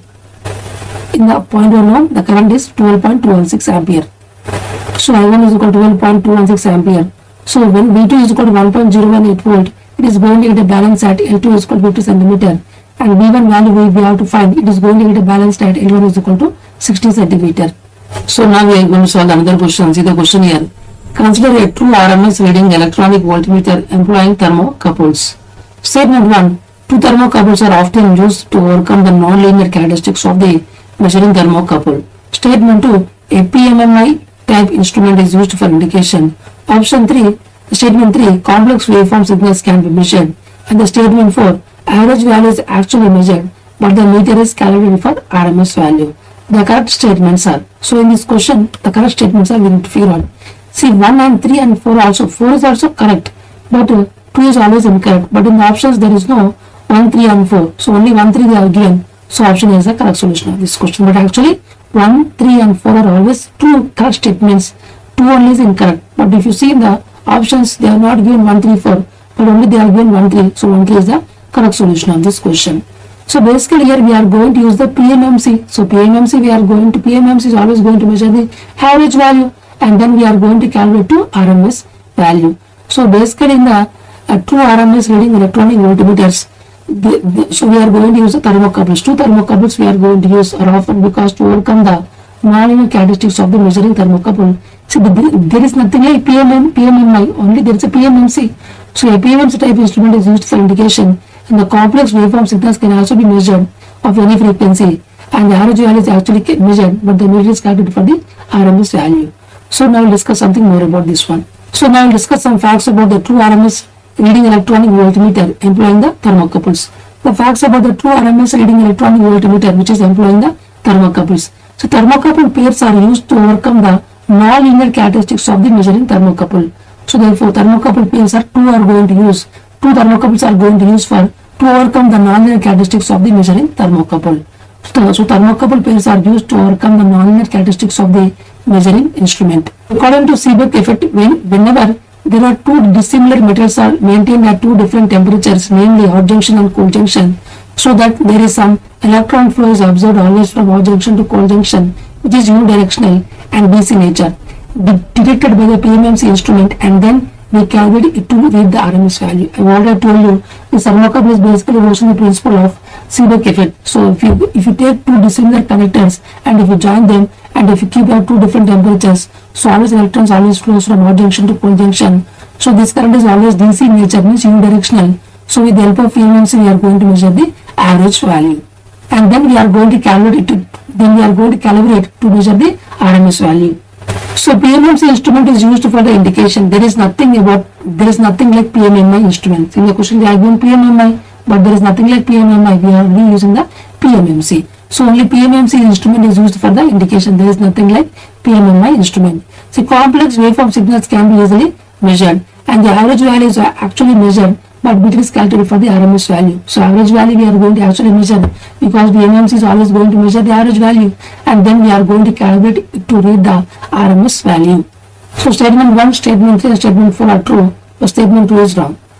True RMS voltmeter is ideal for the measurement of RMS value because it employs two thermocouples. So I already told you, true RMS voltmeter is ideal for the measurement of RMS value because it is going to employ the two thermocouples. RMS value of the sinusoidal waveform is measured by the average reading voltmeter. The RMS value of the sinusoidal waveform is measured by average reading voltmeter, and then we are going to calibrate it to read the RMS value.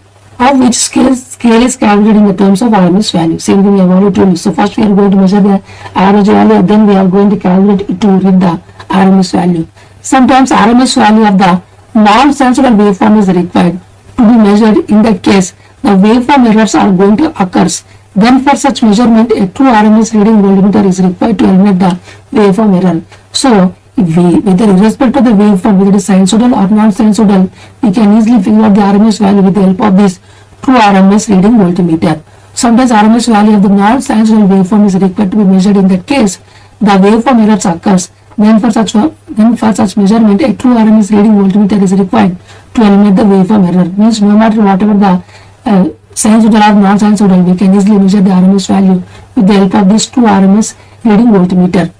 So this is the actual graph of a true RMS reading voltmeter. So this is the actual graph of a true RMS reading voltmeter. So you can see clearly, input we are going to give AC supply voltage. Either it can be a pure sinusoidal or non-sinusoidal. So this is the AC amplifier. So this is called as the main thermocouple. So you can see clearly it is going to get heated. So with this heat, we are going to keep this junction at a one dissimilar, or we can say at hot junction. So because of this, a current is going to get flow. So this is basically DC amplifier. This is called as a DC because it's a DC nature signal. So we need a DC amplifier. Here we are going to use another thermocouple, which is called as a balancing thermocouple. So we can see clearly two RMS reading voltmeter has two thermocouples. One is called as a main thermocouple and the other is called as a balancing thermocouple. So here we are going to give a feedback, and we are going to connect this DC amplifier to a PMMC. So PMMC is going to actually measure the average value, and we are going to calculate to read the RMS value. This IF is called as a feedback current. So we can see clearly that it is going to have input AC voltage, whether it can be a pure sinusoidal or non-sinusoidal, and we are going to give an AC amplifier. And here we are going to keep a main thermocouple, and here we are going to keep a balancing thermocouple. Here the output is a DC nature, so we need DC amplifier to amplify it, and then we are going to read the average value with the help of PMMC, and then we are going to calculate to read the RMS value, and IF is called as a feedback current. So this is basically the pictorial diagram of a true RMS reading voltmeter. So true RMS reading voltmeter gives a meter reading indication by sensing the heating power of waveform, which is proportional to the square of the RMS value of the voltage.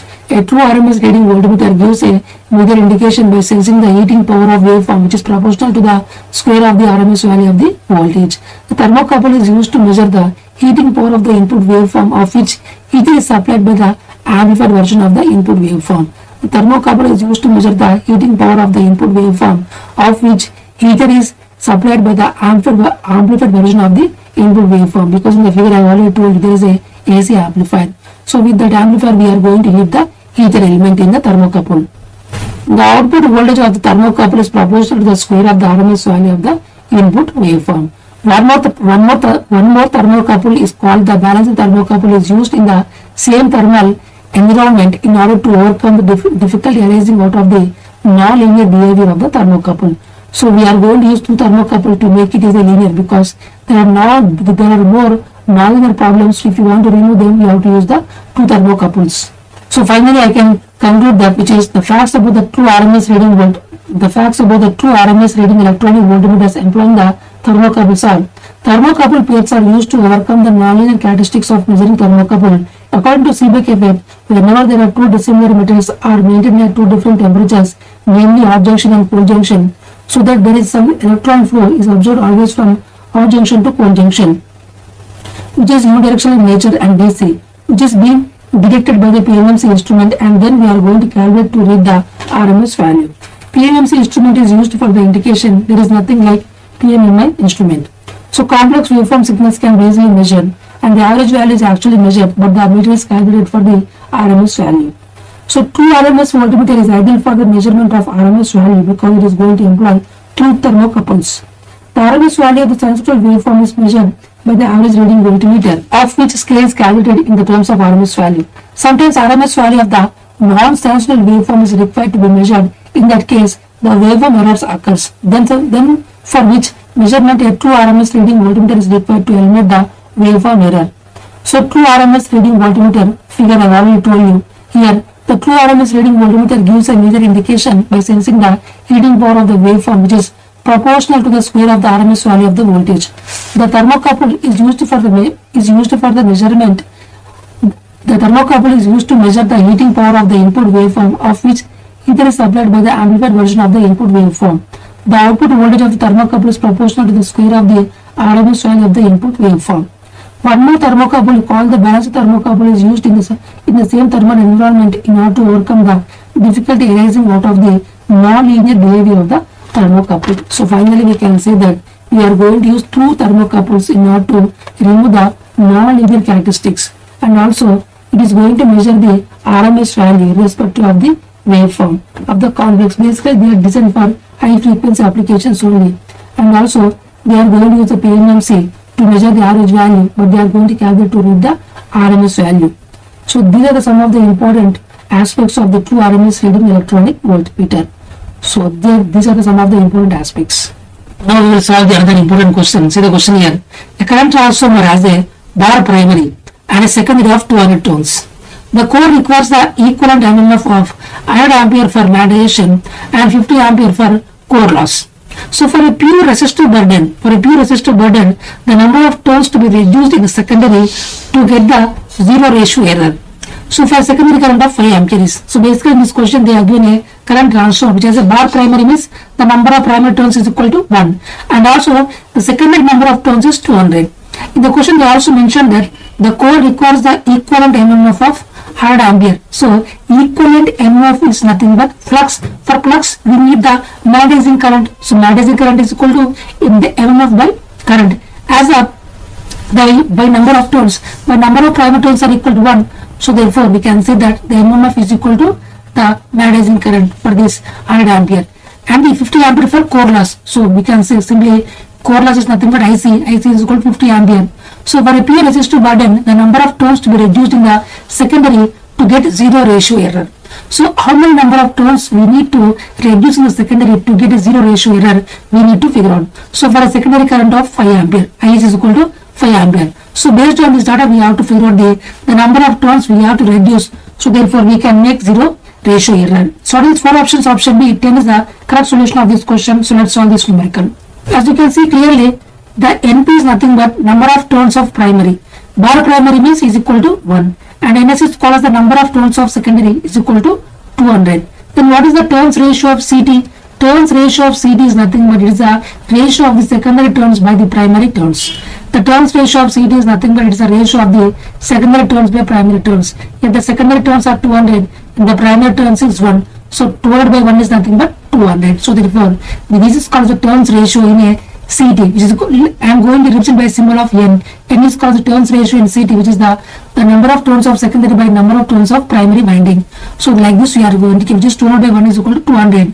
So this is the, and in the question they also given the secondary current is equal to 5 ampere and the magnetizing current is nothing but 100 ampere and the IE or IC both are called as the core loss current or core loss component. So core loss current or core loss component is nothing but 50 ampere. They have given already this thing, which is the magnetizing current is called 100 ampere and the core loss current we can represent as either IC or IE, or we can say core loss current or core loss component is equal to 50 ampere. So now we can say the magnetizing current is a ratio of the magnetizing MMF by primary turns. IM is called the magnetizing current is a ratio of the magnetizing MMF by primary turns. As the number of primary turns is equal to 1, so IM is equal to magnetizing MMF. Similarly, the core loss current or core loss component IE is equal to IC is equal to MMF equivalent of iron loss by primary turns. As the primary number of turns is equal to 1, so we can say IE is equal to IC is equal to the MMF equivalent of iron loss. So IM is equal to in the question they already given, which is 100 ampere and the IC and IE is nothing but which is 50 ampere. These things already given in the data. So R is called as the actual ratio or the transformation ratio. So R is nothing but in the CT I have already told you R is equal to N plus IE into cos delta plus IM into sin delta by IS. So R is equal to N plus IE into cos delta plus IM into sin delta by IS. We can either use IE or IC. So this is the actual formula in a CT. See, R is nothing but is a ratio of the primary current by secondary current. So listen carefully. R is called as it is a ratio of the primary current by secondary current. So we are going to get N plus IE into cos delta plus IM into sin delta by IS. But delta is the phase angle between the no load current, or we can say the core loss component of current and also the IP dash and the IP dash. So you can see clearly delta is the angle between the core loss component of current and IP dash. Where IP dash is nothing but it is the inverse of the IS. It is the inverse of the IS. So we can say the net primary current is equal to I dash, I naught dash plus IP dash. I naught dash is called as the no load current and IP dash is the inverse of the IS. So we can say simply that NP into IP dash is equal to NS into IS. So IP dash is always reciprocal by 180 degree of IS. So then delta is called the phase angle between the IC, the core loss component of current and IP dash. So this is IP is equal to I naught dash plus IP dash. So I naught bar plus IP dash. So this thing from the I already told you NP into IP dash is equal to NS into IS. So if you solve this one, we are going to get IP dash by IS is equal to NS by NP. So for a pure resistive load, what is the phase angle for a pure resistive load? For a pure resistive load, the voltage across the load and the load current is 0 degree. So whenever the both are in phase, the IS reciprocal is also in the same with respect to IC. So we can say that delta is equal to 0. So for a pure resistive load, delta is equal to 0 between the IC and IP bar because they are in the same phase. So therefore these two are 0. So delta is equal to 0. So when now delta is equal to 0, what is the cos delta is equal to 1, sin delta is equal to 0 because cos 0 is equal to 1, sin 0 is equal to 0. So we know each and everything. Just blindly we have to substitute in the formulas n plus IE into cos delta plus IM into sin delta by IS. So therefore R is equal to n plus IE into cos delta plus IM into sin delta by IS.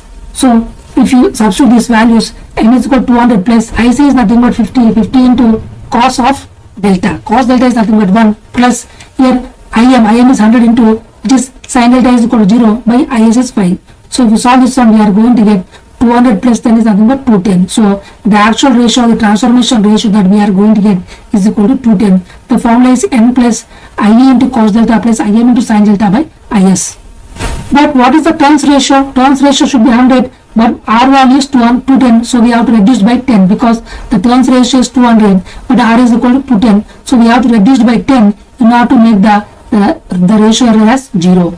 So number of secondary turns to be reduced to get 0 ratio error is 210 minus 200 is equal to 10 turns. So we have to reduce 10 turns in order to make the 0 ratio error. So number of secondary turns to be reduced to get the 0 ratio error is 210 minus 200. This is the R value and this is the N value, which is 210 minus 200 is nothing but which is 10 turns. Let me tell you in another format also. So inside details regarding this ratio error. The percentage of ratio error is nothing but it is a difference of the Kn minus R by R into 100. So this is called as the actual ratio error. The percentage of ratio error is equal to Kn minus R by R into 100.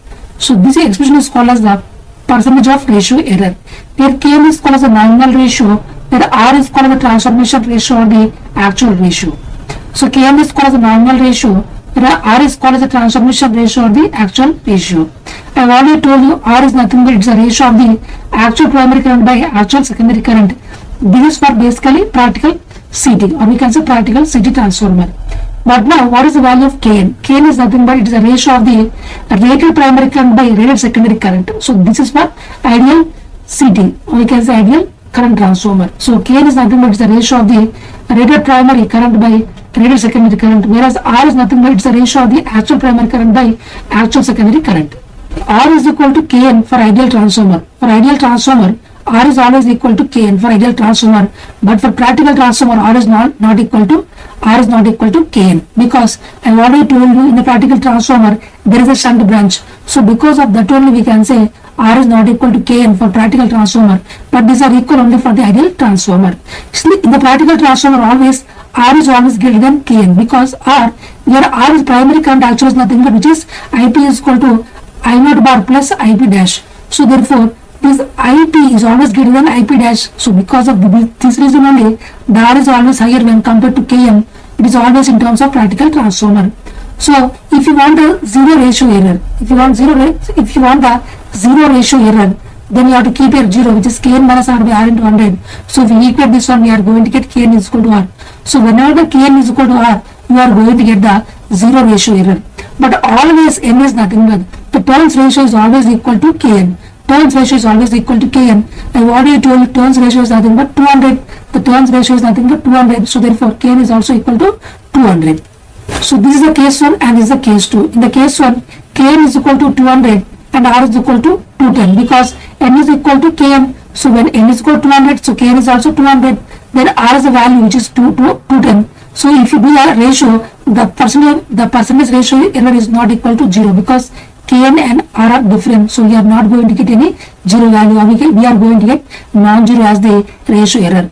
Suppose the case 2, if you make these two things equal, so Kn is equal to 200 and R is also 200. So you have decreased the ratio error by the R value by 200. So basically you have decreased the R by 10. So you have decreased the R by 10. So therefore Kn is equal to R. Both are same. So therefore now the percentage ratio error is equal to 0. So this is the ratio error you are going to get when you decrease the R by 10. So if you decrease the R by 10, you are going to get the percentage ratio error is nothing but 0. So if you decrease the R by 10, you are going to get the percentage ratio error as 0. So R is reduced by 10, then only we are going to get the percentage ratio error is equal to 0. Finally, I can conclude that the number of turns should be reduced by 10 to get the zero ratio error. So we have to decrease the number of turns by 10, then only we are going to get the zero ratio error. So ratio error formula is equal to Kn minus R by R, where Kn is called the nominal ratio. It is always equal to turns ratio, which is for a CD which is secondary turns by primary turns, and always R is nothing but actual ratio, transformation ratio, which is equal to N plus Ia into cos delta plus Im into sin delta by Is. So now we are going to solve another question. See the question here. Consider the following statements. Statement 1, transformer is a doubly excited magnetic system. Statement 2, synchronous motor is a doubly excited magnetic system. Statement 3, relay is a singly excited magnetic system. The correct statements are, so we have to see only the correct statements. We have to mark only the correct statements. So basically transformer is a singly excited magnetic system. Plus synchronous motor is a doubly excited magnetic system, and relay is also a singly excited magnetic system. So only 2 and 3 are the correct statements. They are given the first statement as wrong. It is basically a singly excited magnetic system. So option B, 2 and 3 are the correct statements. So let me tell you, Let me tell you in each and everything in a detailed manner.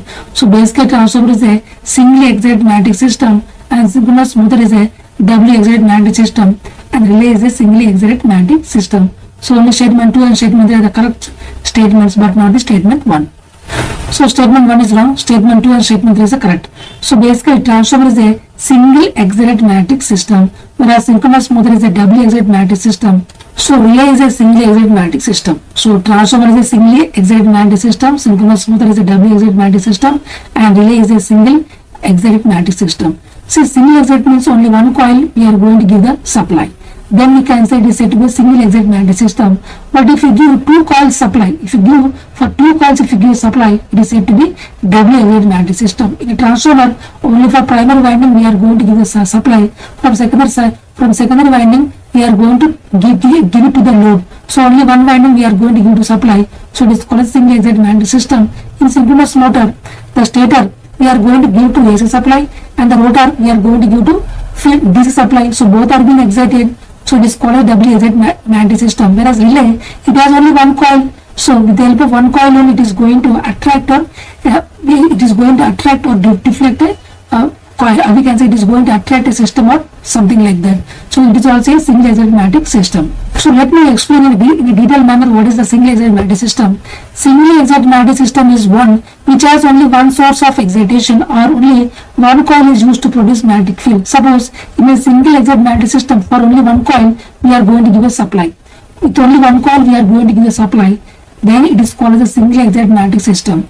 So single excited magnetic system is the one which has only one source of excitation or only one coil is used to produce the magnetic field. Some of the examples are the electromagnetic relays, moving iron instruments, reluctance motor, transformer, hysteresis motor and the induction machine. All these are some of the beautiful examples of a single excited magnetic system. Only one coil we are going to give the supply, then it is said to be a single excited magnetic system. The best examples are the electromagnetic relays, moving iron instruments, reluctance motor, transformer, hysteresis motor and the induction machine. Whereas the doubly excited magnetic systems are those which has two independent sources of excitations or two independent coils are used to produce the magnetic field. Suppose for two coils if you are going to give separately the supply, if you are going to separately give the supply to the two coils to produce the magnetic field, it is said to be a doubly excited magnetic system. So doubly excited magnetic system are those which has two independent sources of excitations or two independent coils are used to produce the magnetic fields. Some of the best examples are the synchronous machines, loudspeakers, DC shunt machine, separately excited DC machine, tachometers, DC machines. In the stator and the rotor, coils are connected across the supply. So we can say self-excited. So stator is also connected and the rotor is also connected. So we can say this is said to be the doubly excited machines. Some of the examples of doubly excited machines are the synchronous machines because the stator is connected to AC supply and the rotor we are going to connect to DC supply. In the loudspeakers also we are going to give doubly excitation, DC shunt machine, separately excited DC machines and tachometers and the DC machines. In this stator and the rotor, coils are connected across the supply. So these are the way that you are going to get this one. So we can say this is the way that we are going to give two coils a supply. It is said to be a doubly excited magnetic system. So let me show you a pictorial way of representation of a single excited magnetic system. So you can see clearly only one coil we are going to wound on this toroidal core. So if you give a supply, this field coil is going to produce the magnetic field. So we can say only one coil is taking the supply. So it is called as a single excited magnetic system. So this is the toroidal core excited from the single source. It is a toroidal core which is excited from a single source. Similarly, this is the electromagnetic relay. As you can see clearly, for this core we are going to give a supply from one coil and with the help of this magnetic flux we are able to attract this small amount of core. Either we can attract it or whether we can deflect it with the help of this source. So we can say only one coil we are going to excite with the supply. So it is called as a single excited magnetic system. So these two are some of the important or beautiful examples of a pictorial way of representing the singly excited magnetic system. This is a toroidal core excited from a single source. This is a simple magnetic relay. So let me show you the pictorial way of doubly excited magnetic system. So this is a synchronous machine. You can see clearly this is a synchronous machine. So for this stator part, we are going to give a AC supply, and for this rotor part, we are going to give a field winding with a DC supply. So this is the rotor and this is the stator. For stator, we are going to give AC supply, and for rotor, we are going to give DC supply. So this is source 1 and source 2. So two coils have been excited. So this is called the doubly excited machine. So now we are going to solve the other question. See the question here. A 4-pole 3-phase induction motor has a rotor resistance of 0.04 ohm and a standstill reactance of 0.2 ohm per phase. The slip at which maximum torque occurs is. So in this question they are given the number of poles is equal to 4 and it is a 3-phase induction motor and it has the rotor resistance of 0.04 ohm and standstill, and the standstill reactance is equal to 0.2 ohm per phase. Then what is the slip at which the maximum torque will occur? So we have to find what is the slip at which the maximum torque will occur. So what is 4 options? Option B, 0.2 is the correct solution of this question. So let's solve this numerical. So in this question, this is basically the number of poles is equal to 4. It is a 3-phase induction motor. The rotor resistance per phase is equal to 0.04 ohm and the rotor resistance per phase is a standstill one, which is 0.2 ohm. Then the formula for the slip at maximum torque is equal to the ratio of the R2 by X2, where R2 is called the rotor resistance per phase and X2 is called the rotor resistance per phase at the standstill. R2 by X2. We know the value of R2, we know the value of X2. Just substitute them and with the ratio division of these two things, then finally we are going to get 0.2. So therefore, the slip at maximum torque is equal to 0.2. So this is the slip at which the maximum torque is going to get occur. So this is the 0.2 is the correct solution of this question. So therefore, we can say that the slip at maximum torque is always equal to ratio of the R2 by X2, where R2 is called the rotor resistance at the standstill per phase and X2 is the rotor resistance, the rotor reactance per phase at the standstill condition. So we know that both these values, just substitute them and with the ratio we are going to get the answer. R2 is called as the rotor resistance at the standstill condition per phase and X2 is called as the rotor reactance at the standstill condition per phase and ST max is called as the slip at the maximum torque. So R2 is called the rotor resistance at the standstill condition per phase and X2 is called as the rotor reactance at standstill condition per phase and ST max is called as the slip at the maximum torque. R2 means the rotor resistance at standstill condition per phase and X2 is called as the rotor reactance at standstill condition per phase and ST max is called as the slip at the maximum torque. It is a ratio of the R2 by X2. The next question is, the sequence reactance of an equipment is as follows, which is X1 is equal to X2 and X0 is equal to 3 times of X1. Then the element is, so basically they are given equipment. For equipment they are given the positive sequence reactance, negative sequence reactance and the zero sequence reactance. They are given some relationship. Now we have to find what is the equipment we need to figure out. So out of these 4 options, option C, transfer line is the correct solution of this question. In a transfer line, always the positive sequence reactance is always equal to negative sequence reactance and the zero sequence reactance is always greater than the both the positive and also the negative sequence reactance. It is nearly 3 times the positive sequence reactance. So we can say that whenever the in a transfer line, always the positive sequence reactance is always equal to negative sequence reactance and the positive sequence reactance is always greater than the in a transfer line, always the positive sequence reactance is always equal to negative sequence reactance and the zero sequence reactance is always greater than the positive sequence reactance, which is nearly 3 times the positive sequence reactance. So now we'll discuss something more about this one. So X0 is called as the zero sequence reactance and X1 is called as the positive sequence reactance and X2 is called as the negative sequence reactance. X0 is called as the zero sequence reactance and X1 is called as the positive sequence reactance and X2 is called as the negative sequence reactance. See, basically in a transfer line, always in a transition line, always the positive sequence reactance is always equal to negative sequence reactance and zero sequence reactance is nearly 3 times the positive sequence reactance. Means X0 is always greater than X1 is equal to X2. This is the relationship in a transmission line. So this is the relationship between the sequence reactance in a transmission line. So basically a transmission line, always the positive sequence reactance is always equal to negative sequence reactance and zero sequence reactance is nearly 3 times the positive sequence reactance. Or simply we can say X0 is always greater than X1 is equal to X2. So this is the relationship that we are going to get in the transmission line. So this is the relationship of the sequence reactance in the transmission line. Whereas in the transformer, always X0 is equal to X1 is equal to X2. So in a transformer, the zero sequence reactance is equal to positive sequence reactance is equal to negative sequence reactance.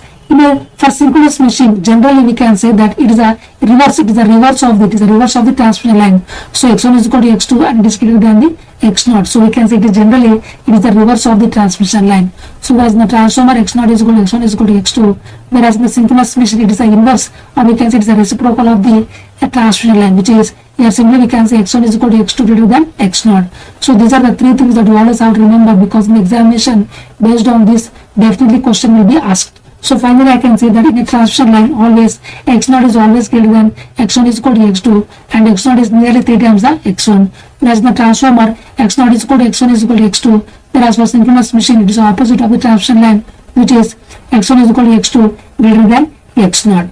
So we simply we can say that finally X0 is called as zero sequence reactance, X1 is called as the positive sequence reactance, and X2 is called as the negative sequence reactance. So now we are going to solve another question. See the question here. The input voltage to the non-inverting op-amp amplifier is Vs is equal to 10 sin 2000 T. The source resistance Rs is negligible. If Rf is equal to 20 kilo ohm, R1 is equal to 5 kilo ohm, and Vcc is equal to plus 15 volt, and Ve is equal to minus 15 volt, then the peak voltages of the output voltages are. So basically here the input voltage to the non-inverting op-amp amplifier is Vs is equal to 10 sin 2000 T. The source resistance Rs is negligible.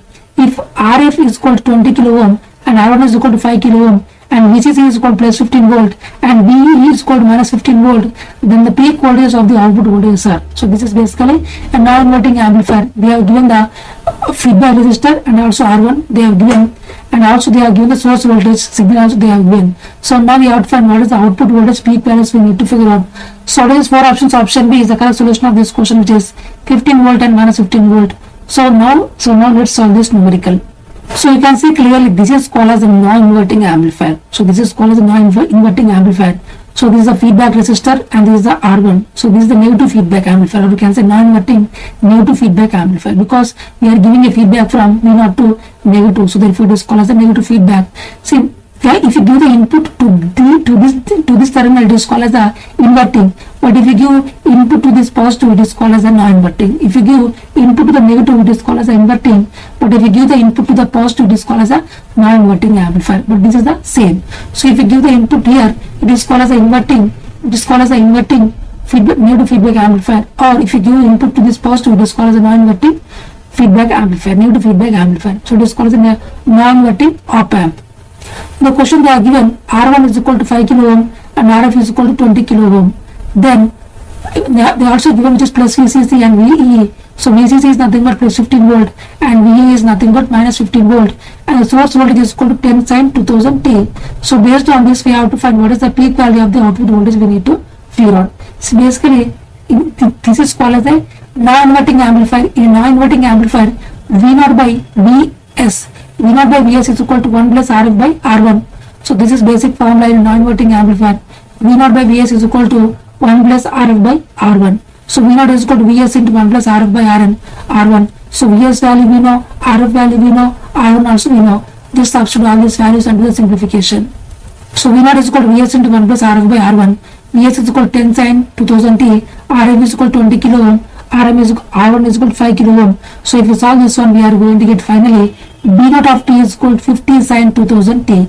So V0 of T is equal to 50 sin 2000 T is the output voltage that we are going to get. Now see clearly, now I am going to plot the V0 of T as a graph.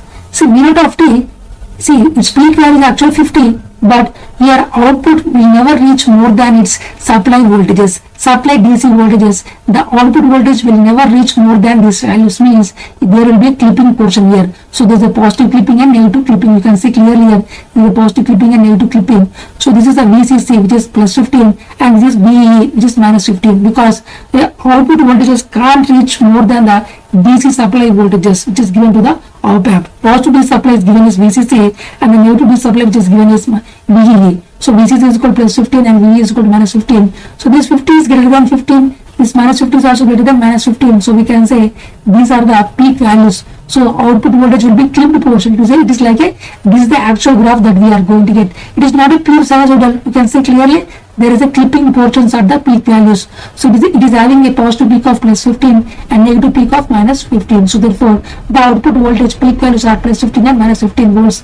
So always remember the output voltages peak value will be never more, it will be always lesser than the supply voltages only, but it will be never more than the DC supply voltages. So therefore the DC supply is plus 15 and VE is equal to minus 15. So it will never reach more than these values. So the output voltage peak value is plus 15 and minus 15 volt. So now we are going to solve another question. See the question here. A transformer of rating 2200/220 volt 22 kVA has total losses of 1 kilowatt at full load and UT power factor. If it is reconnected as an auto transformer with a supply voltage of 2200 volt and secondary voltage of 1980 volt, the efficiency at full load unity power factor will be. So basically in this question they are given that there is a single phase transformer of rating 2200 volt/220 volt 22 kVA has total losses of 1 kilowatt at full load and unity power factor. So if you keep a full load and unity power factor, this much amount of loss are going to get occur in the single phase transformer. If it is reconnected as an auto transformer with a supply voltage of 2200 volt and a secondary voltage of 1980 volt, then what is the efficiency at full load unity power factor? Means if you are going to keep a load which is rated of this auto transformer with a full load with a unity power factor, what is the efficiency we need to figure out. So out of the four options, option B 0.995 is the correct solution of this question. So let's solve this numerical. So you can see clearly this is the single phase transformer. So in the question they are given this is 2200 volt, this is 220 volt, 22 kVA. Let me assume these are the dotted terminals. So if in the primary winding if the current is entering here, so in the secondary winding current should leave the dot. So this is primary current and this is the secondary current. So I want the value of the rated current, which is the kVA by primary voltage, which is 22 into 10 to the power of 3 by 2200. We are going to get 10 ampere, and IS is equal to 22 into 10 to the power of 3 by 220 volt. We are going to get 100 ampere. So these are the primary rated current and this is the secondary rated current. So in the question they are given that if you connect a rated load for the single phase transformer, you are going to get the total losses is nothing but 1 kilowatt. The rated load means the rating of transformer should be equal to the rating of the load, which is the rated load. The rating of the load is equal to 22 kVA, which is the rating of the single phase transformer itself. So if you connect a load which is 22 kVA rating at unity power factor, then we are going to get the total losses is nothing but 1 kilowatt, means the rated currents are going to flow in the windings. So we are going to get a rated copper loss and iron loss.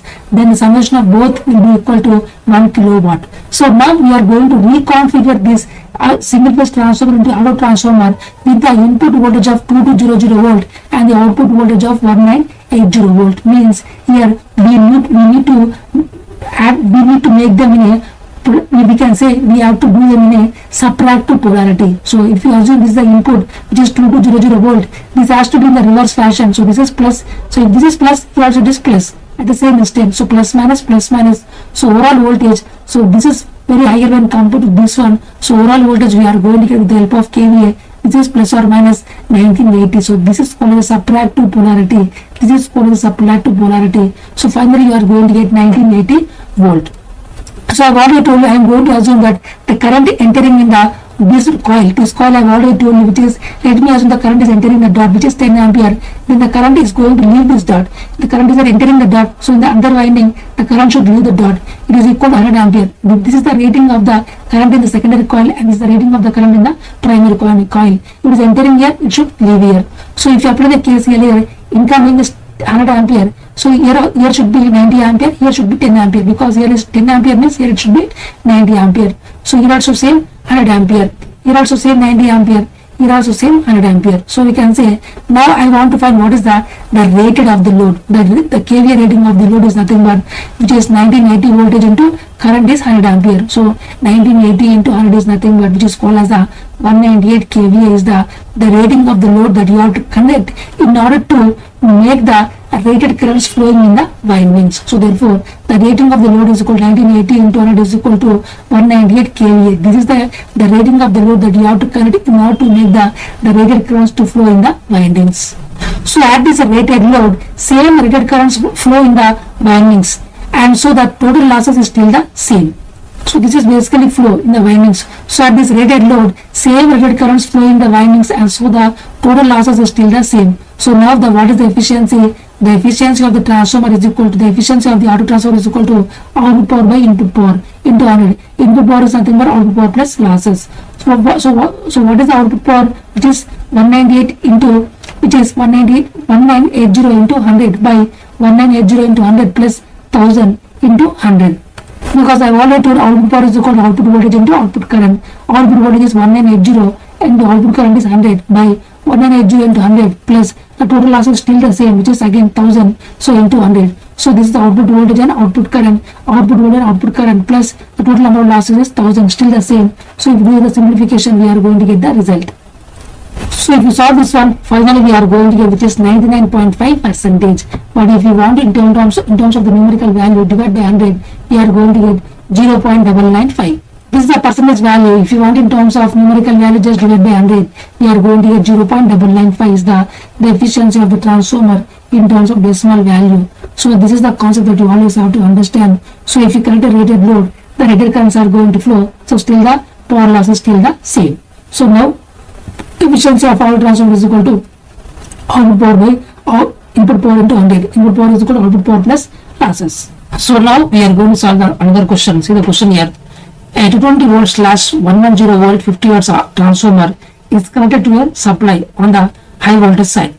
If it is operated at a primary voltage of 220 volt and 5% less frequency, the secondary no load voltage was found to be E21. And if it is operated at a primary voltage of 110 volt at 50% less frequency, the secondary voltage was found to be E22. Then what is the ratio of E21 by E22? We need to figure out. So these four options. Option D is the correct solution of this question. So listen carefully. A 220 volt 110 volt 50 watts transformer is connected to a supply on the high voltage side if it is. So on this high voltage side we are going to connect a supply and we will see what is the happening. It is operated at a primary voltage of 20 volt and 5% less frequency. The secondary no load voltage was found to be E21. If it is operated at a primary voltage of 110 volt and 50% less frequency, the secondary voltage was found to be E22. Then what is the ratio of E21 by E22? So suppose if you are for this high voltage side, if you are going to give a supply of 220 volt, which is 5% less of frequency, then the no load voltage in the secondary winding is E21. Suppose if the HV winding is operated at 110 volt at 50% less frequency, then what is the secondary voltage was found to be? At no load, the secondary voltage was found to be E22. Then what is the ratio of E21 by E22? We need to figure out. It is option D. 2 is the correct solution of this question. So let's solve this numerical. So we can say clearly this is the basically here 50 watts transformer. The rated voltage, the primary induced voltage, the rating is 220 volt, and the secondary, the rated induced voltage is 110 volt. So this is basically HV winding and this is the LV winding because high voltage and low voltage. So now we can see if you do the ratio of these two things, V1 by V2 is equal to N1 by N2, it's a basic formula which is independent of frequency. See, it is only depending on the ratio of the number of turns. It is only depending upon the ratio of number of turns. Whatever the input frequency is equal to output frequency. So input frequency is always equal to output frequency. So therefore, this ratio is depending only on the turns ratio, which is V1 by V2 is equal to N1 by N2. So V1 is nothing but 220 and V2 is equal to 110. So if you solve this one, we are going to get N1 by N2 is nothing but 2. So N1 by N2 is always equal to 2. So we are going to get N1 by N2 is always equal to 2. Suppose now for this HV winding, if you are going to connect a source of 220 volt with a frequency 5% less of 50% means 5% less means 95% of 50, which is 95 by 100 into 50, which is equal to 47.5 hertz. So if you are going to give a supply of 220 volt with a frequency of 47.5 hertz, is HV, what is the, we can say the no load induced voltage and the LV winding, it is called as the E21. So what is this value we need to figure out? Same frequency, if this is the input is 47.5 means output frequency is also same, which is 47.5, but the ratio of this value by this value, the EMF this value by this value is equal to the turns ratio itself N1 by N2, 220 by E21 is equal to N1 by N2. So therefore this ratio is independent of the frequency because frequency is same in the input HV and the LV. So this is going to get cancelled only, it is depending on the turns ratio. So now if you solve this one, N1 by N2 is 2. So if you solve this one, we are going to get E21 is equal to 110 volt.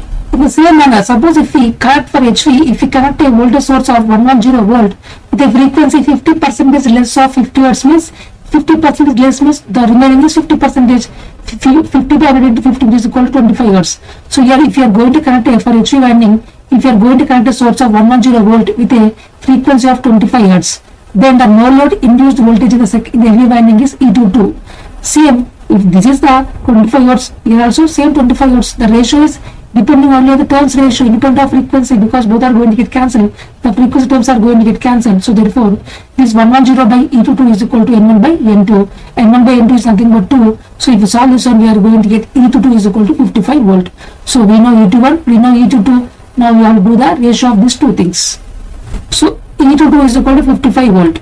So we know the value of E21, we know the value of E22. So E21 by E22 is nothing but 110 by 55. So if you solve this one, we are going to get 2. The ratio of these two voltages is nothing but 2. So 2 is the correct solution of this question. So we can say this ratio is depending only on the turns ratio. It is independent of frequency because both terms has the same frequency. So they are going to get cancelled each other. So this is something that you always have to understand. So the ratio, the E1 by E2 is nothing but V1 by V2 is equal to N1 by N2. It is independent of frequency because the frequency terms are going to common. So they are going to get cancelled each other. So this is the correct solution of this question. So now we are going to solve the another question. See the question here.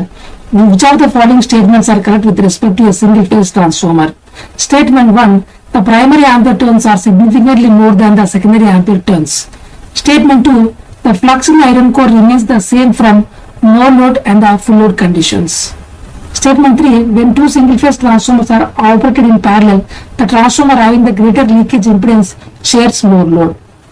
So out of these, we have to check which are the correct statements we need to figure out. Only option B, we can say only second statement is correct. See, because always the primary ampere turns is always equal to secondary ampere turns, and the flux in the transformer will remain always same from no load to full load condition.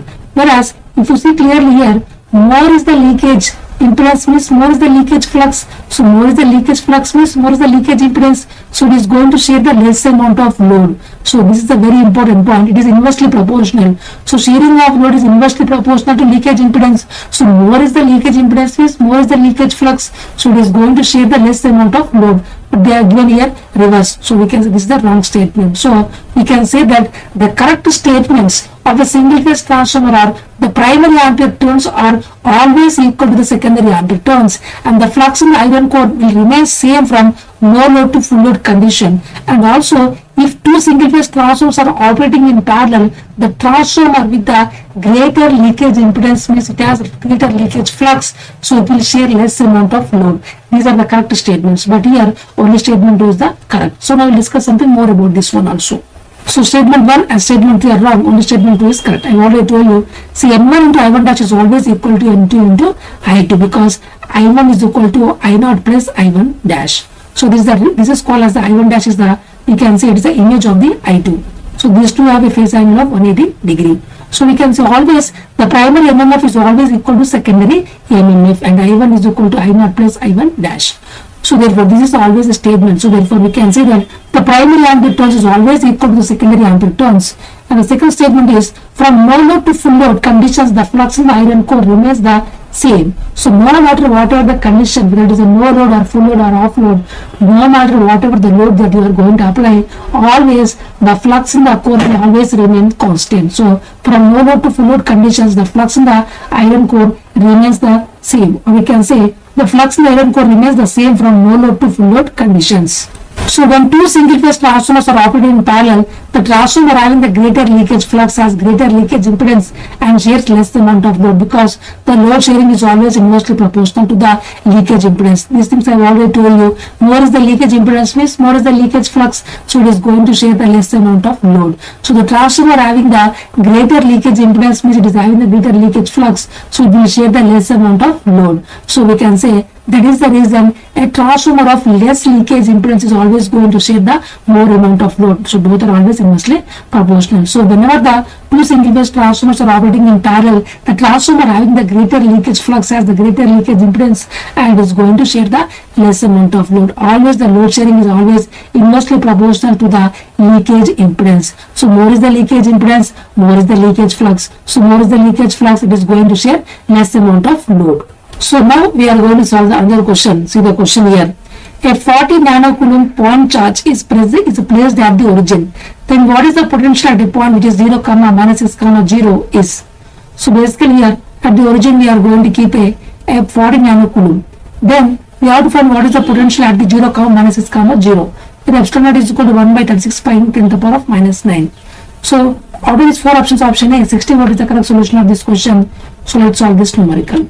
So in this question basically we are going to keep a positive charge of 40 nanocoulomb at the origin which is 0, 0, 0. Let me assume this is O.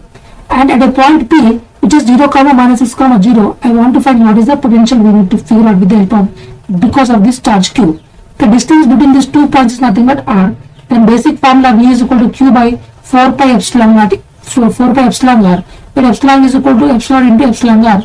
See they are not given any medium. So by default we are going to assume it is a air. So epsilon R is equal to 1 for air. So therefore if you substitute here we are going to get now epsilon is equal to epsilon because epsilon R is equal to 1 because it's a air. So V is equal to Q by 4 pi epsilon naught into R. So what is 1 by 4 pi epsilon naught? It is nothing but 9 into 10 to the power of 9. So 1 by 4 pi epsilon naught is nothing but 9 into 10 to the power of. So what is the distance between the O and P which is under root over 0 minus 0 whole square plus minus 6 minus 0 whole square plus 0 minus 0 whole square is nothing but 6. So 6 is the distance between the origin and also the point P which is origin is nothing but 0, 0, 0 and point P is 0, minus 6, 0. Then the potential at the point P is nothing but Q by 4 pi epsilon naught R. Q value we know which is 40 nanocoulomb. So 40 into 10 to the power of minus 9 and 1 by 4 pi epsilon naught is nothing but that is 9 into 10 to the power of 9 by R is nothing but 6. So if you substitute each and everything and if you solve this one we are going to get the potential at the point P is nothing but 60 volt. So 60 volt is the correct solution of this question. So potential at any point is nothing but Q by 4 pi epsilon naught R. So potential at any point in space is equal to Q by 4 pi epsilon naught into, or we can say Q by 4 pi epsilon R is the potential at any point in the space. So now we are going to solve the other question. See the question here. Two equal and opposite charges of 2 nanocoulomb. Two equal and opposite charges of 2 nanocoulomb are located at the points 1, 0, 0 and minus 1, 0, 0. The electric field E at the origin is. So epsilon is equal to 1 by 36 pi into 10 to the power of minus 9 farad per meter. So now basically they are given two charges of equal and opposite, means one is positive, other is negative. So they are locating at the points 1, 0, 0 and minus 1, 0, 0. So just we have to find what is the magnitude of the electric field at the origin we need to figure out. So what are the four options? Option C, 36 volt per meter is the correct solution of this question. So let's solve this numerical. So you can see clearly here, let me assume there are two equal and opposite charges. So Q1 is nothing but 2 nanocoulombs which is present at 1, 0, 0. Another charge which is identical but opposite polarity, minus 2 nanocoulomb, which is present at minus 1, 0, 0. So at the origin we have to find what is the overall electric field we need to figure out. See, because of this charge Q1 is a positive charge, so it is going to radiate the electric field outward.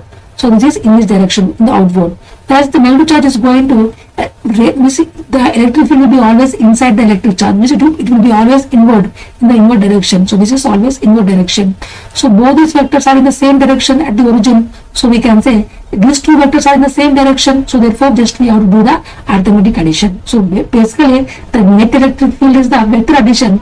But if you see clearly here, these two vectors are in the same direction. So this vector addition is equal to now arithmetic addition because these two vectors are in the same direction. So blindly you can do the arithmetic addition also. So therefore E1 bar is called as the electric field due to positive charge because the positive charge is going to radiate the electric field outward, whereas the negative charge is going to radiate the electric field inward. So E2 is called as electric field due to the Q2 because it's a negative charge. So what is the net electric field? It's a summation of the two electric fields. It's a vector addition, but these two vectors are in the same direction. So just now we can do blindly the arithmetic addition only. So just the magnitude part. So therefore Q1 by 4 pi epsilon R plus Q2 by 4 pi epsilon R, because here Q1 is nothing but just you have to take only the magnitude part because the vector is going to represent the direction, but we have to consider only the magnitude of the charges. Only the magnitude of the charges we have to consider.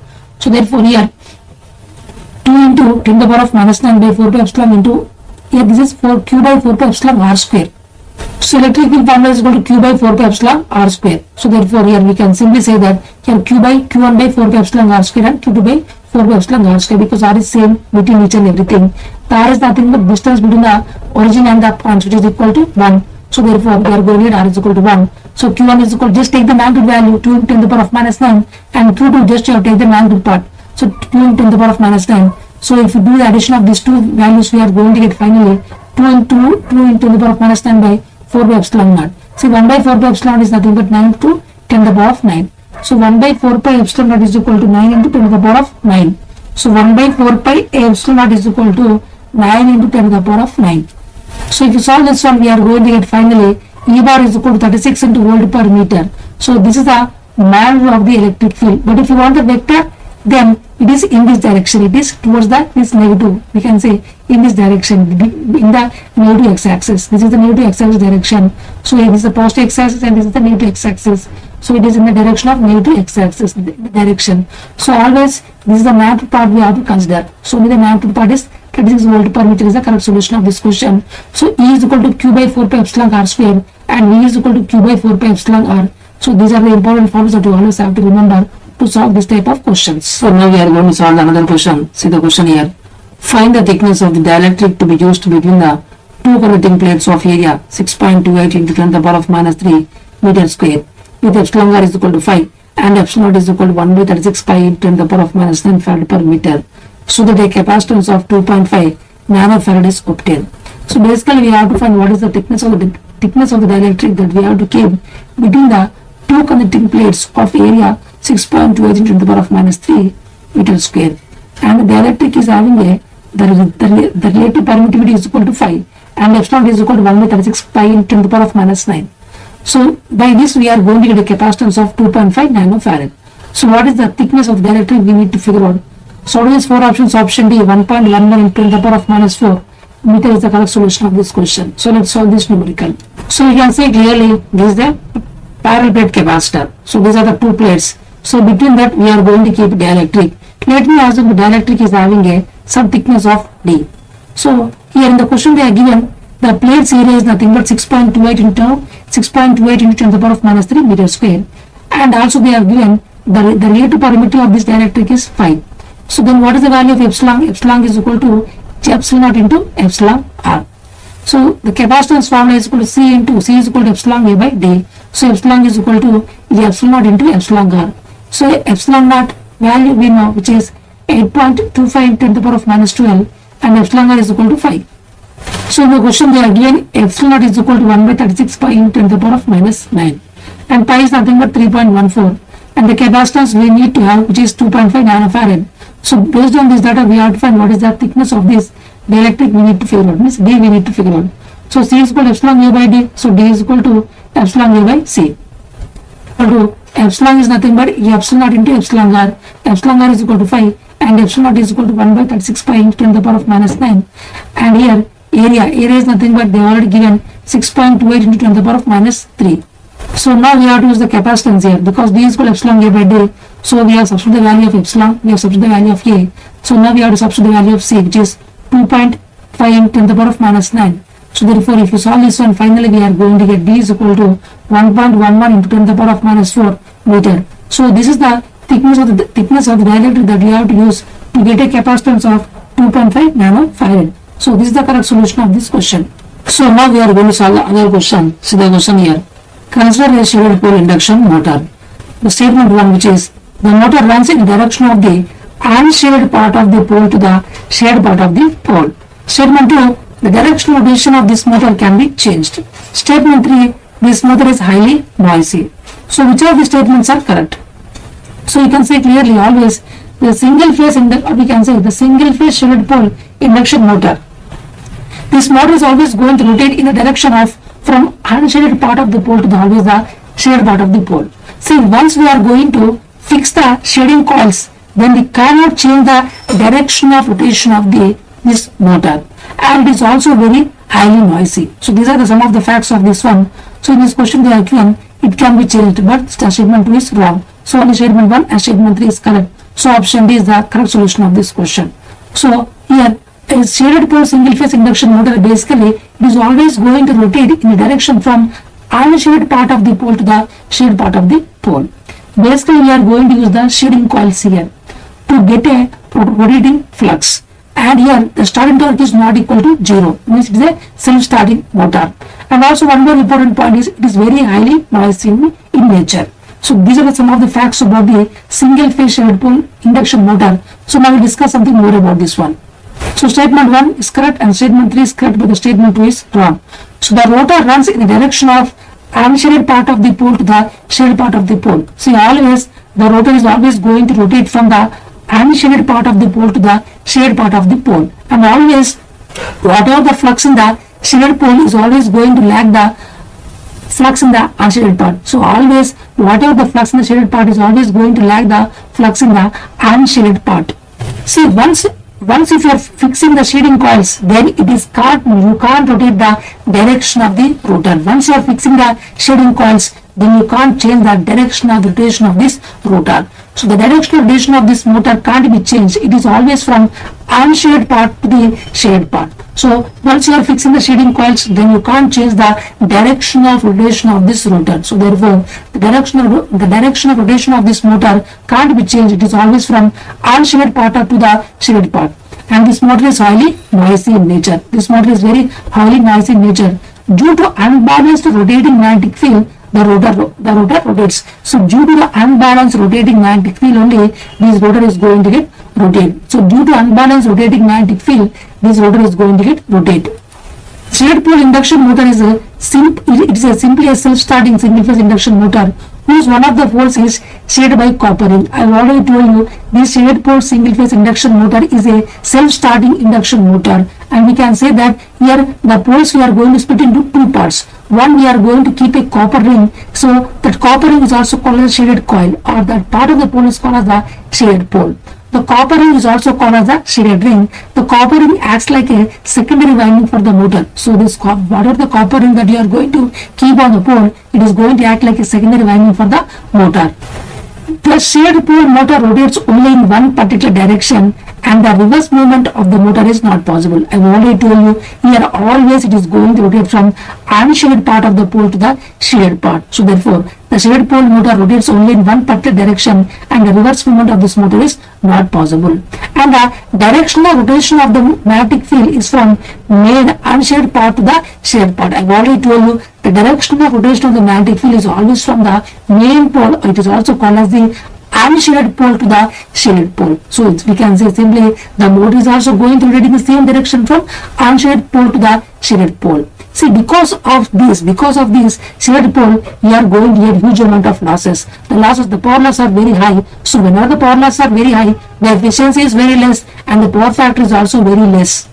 So the power losses are very high in the single phase shaded pole induction motor, and also as the power losses are very high, the efficiency is very less, and the power factor is also very less, and the starting torque is also less, but it is a self-starting motor, and the noise is very high. So that is the reason it is called as a very highly noisy motor. So this is some of the important characteristics of a single phase shaded induction motor. So we can see that for the shaded pole single phase induction motor, the power losses are very higher. So as the losses are very higher, so its efficiency will decrease, so power factor will decrease, and the starting torque is also very less. But even though it is enough to start the motion of this rotor, it is a self-starting motor, and the noise is also very high. So that is the reason it is also called as a very high noisy motor. So you can see clearly this is the pictorial graph. This is the pictorial graph of a two-pole shaded pole single phase induction motor. You can see these are the two poles. See, I am going to split the pole into two parts. One is called as the main pole, and the other is called as the secondary pole. So here, on this small split pole, I am going to keep a copper coil. So copper coil is also called as a shading coil. It is going to act like a secondary winding to the motor. So now I am going to give a single phase AC supply in this manner. So now for this I am going to give a single phase AC supply. Here whatever the flux in the shading part is always going to lag the flux in this unshaded part. So because of this there is an unbalance of flux distribution in the air gap. So because of that, a rotation is possible of this rotating magnetic field is going to get produced here because of unbalanced field. So always the field is always going to rotate from the unshaded part to the shaded part. So therefore the motor is always going to rotate from the unshaded part to the shaded part. So you can see clearly this is called as the main pole and this is called as the stator winding. It is also called as the main winding and this is called as the shading coil and this is basically the rotor. It is basically a squirrel cage rotor. Squirrel cage rotor we are going to use in the single phase shaded pole induction motor. So as it is having only 2 poles, so it is called as a 2 poles shaded pole single phase induction motor. So input we are going to give a single phase AC supply.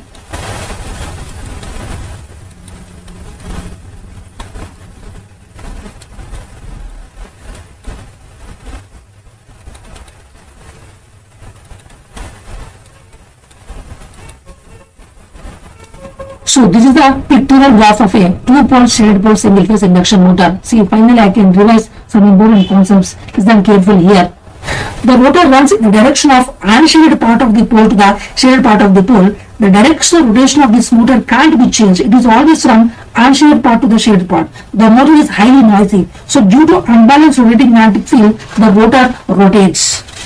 The shaded pole induction motor is simply a self-starting single-phase induction motor whose one of the poles is always shaded by copper ring. The copper ring is also called as a shaded ring. The copper ring is going to act like a secondary winding for the motor. The shaded pole motor rotates only in one direction and the reverse movement of the motor is not possible. The direction of rotation of the magnetic field is from the main or unshaded pole to the shaded pole.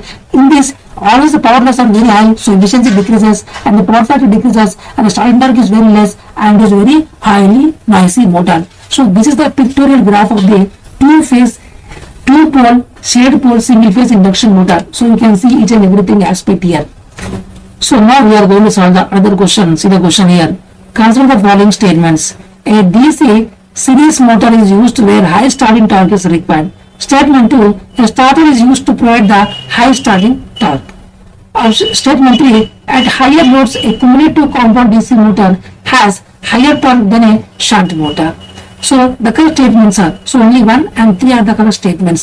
See, basically a starter is going to use to limit the starting current, not to provide the starting torque. See, basically we are going to use the starter for limiting the starting currents, but not for providing the starting torque. So statement 2 is wrong. So therefore we can say that this is the wrong statement. But DC series motor is basically used for high starting torque. Wherever we need high starting applications, where we are going to use the DC series motor. Example is in the traction purpose we are going to use the DC series motor because there we need huge amount of starting torque. And also at higher loads, a cumulative compound DC motor has the higher torque than a shunt motor. See, at higher loads, in a cumulative compound DC motor means in a cumulative compound DC motor, the overall flux is the addition of the shunt flux plus series flux. Whereas in the shunt motor, the flux is only because of shunt. So more is the flux, more is the torque. So therefore simply we can say that at higher loads, a cumulative compound DC motor has the higher torque than a shunt motor. Yes, statement 1 and statement 3 are correct. But basically we are going to use the starter only for limiting the starting current, but not for providing any starting torque. So statement is wrong. So only statement 1 and statement 3 are the correct statements. So but now anyway we will discuss something more about this one. So statement 1 is correct, statement 2 is wrong and statement 3 is correct. So DC series motor is used for high starting torques. So wherever you need huge amount of starting torque, where we are going to use the DC series motor. So DC series motor is used wherever you require high starting torque. So starter is used to limit the starting current to save value, not for providing high starting torque. I already told you the basic function of starters is to limit the starting current to save value, for not for providing any starting torque. A cumulative compound DC motor has the high starting torque, as we can say as high torque, because series field flux aids the shunt field flux compared to that of a shunt motor. Because in a shunt motor there is only one flux, which is shunt flux, whereas in the cumulative compound motor, the overall flux is addition of the shunt flux plus series flux. So more is the flux, more is the torque. So therefore simply we can say that in the cumulative compound DC motor has the huge amount of torque when compared to shunt motor. So therefore simply we can say that at higher loads, a cumulative compound DC motor has the higher torque than a shunt motor. So therefore a cumulatively compound DC motor has high torque, because series field flux is the shunt field flux contrary to that of a shunt motor. Suppose if I draw the characteristics with respect to torque and the armature current, you can see clearly here the cumulative compound motor has the torque very higher when compared to shunt motor for a particular value of current. So therefore simply we can say that here for a particular value of current IA, the cumulative compound motor has the high torque when compared to shunt motor at a particular value of current IA. So therefore you can see clearly here. So finally I can see that in a cumulative compound motor, the overall flux is the addition of the two fluxes, which is the shunt flux and the series flux. Whereas in shunt motor only the flux is only because of the shunt. So more is the flux, more is the torque. So therefore at the higher loads, the IA is more and for a particular value of IA, the cumulative compound DC motor has the more torque when compared to shunt motor.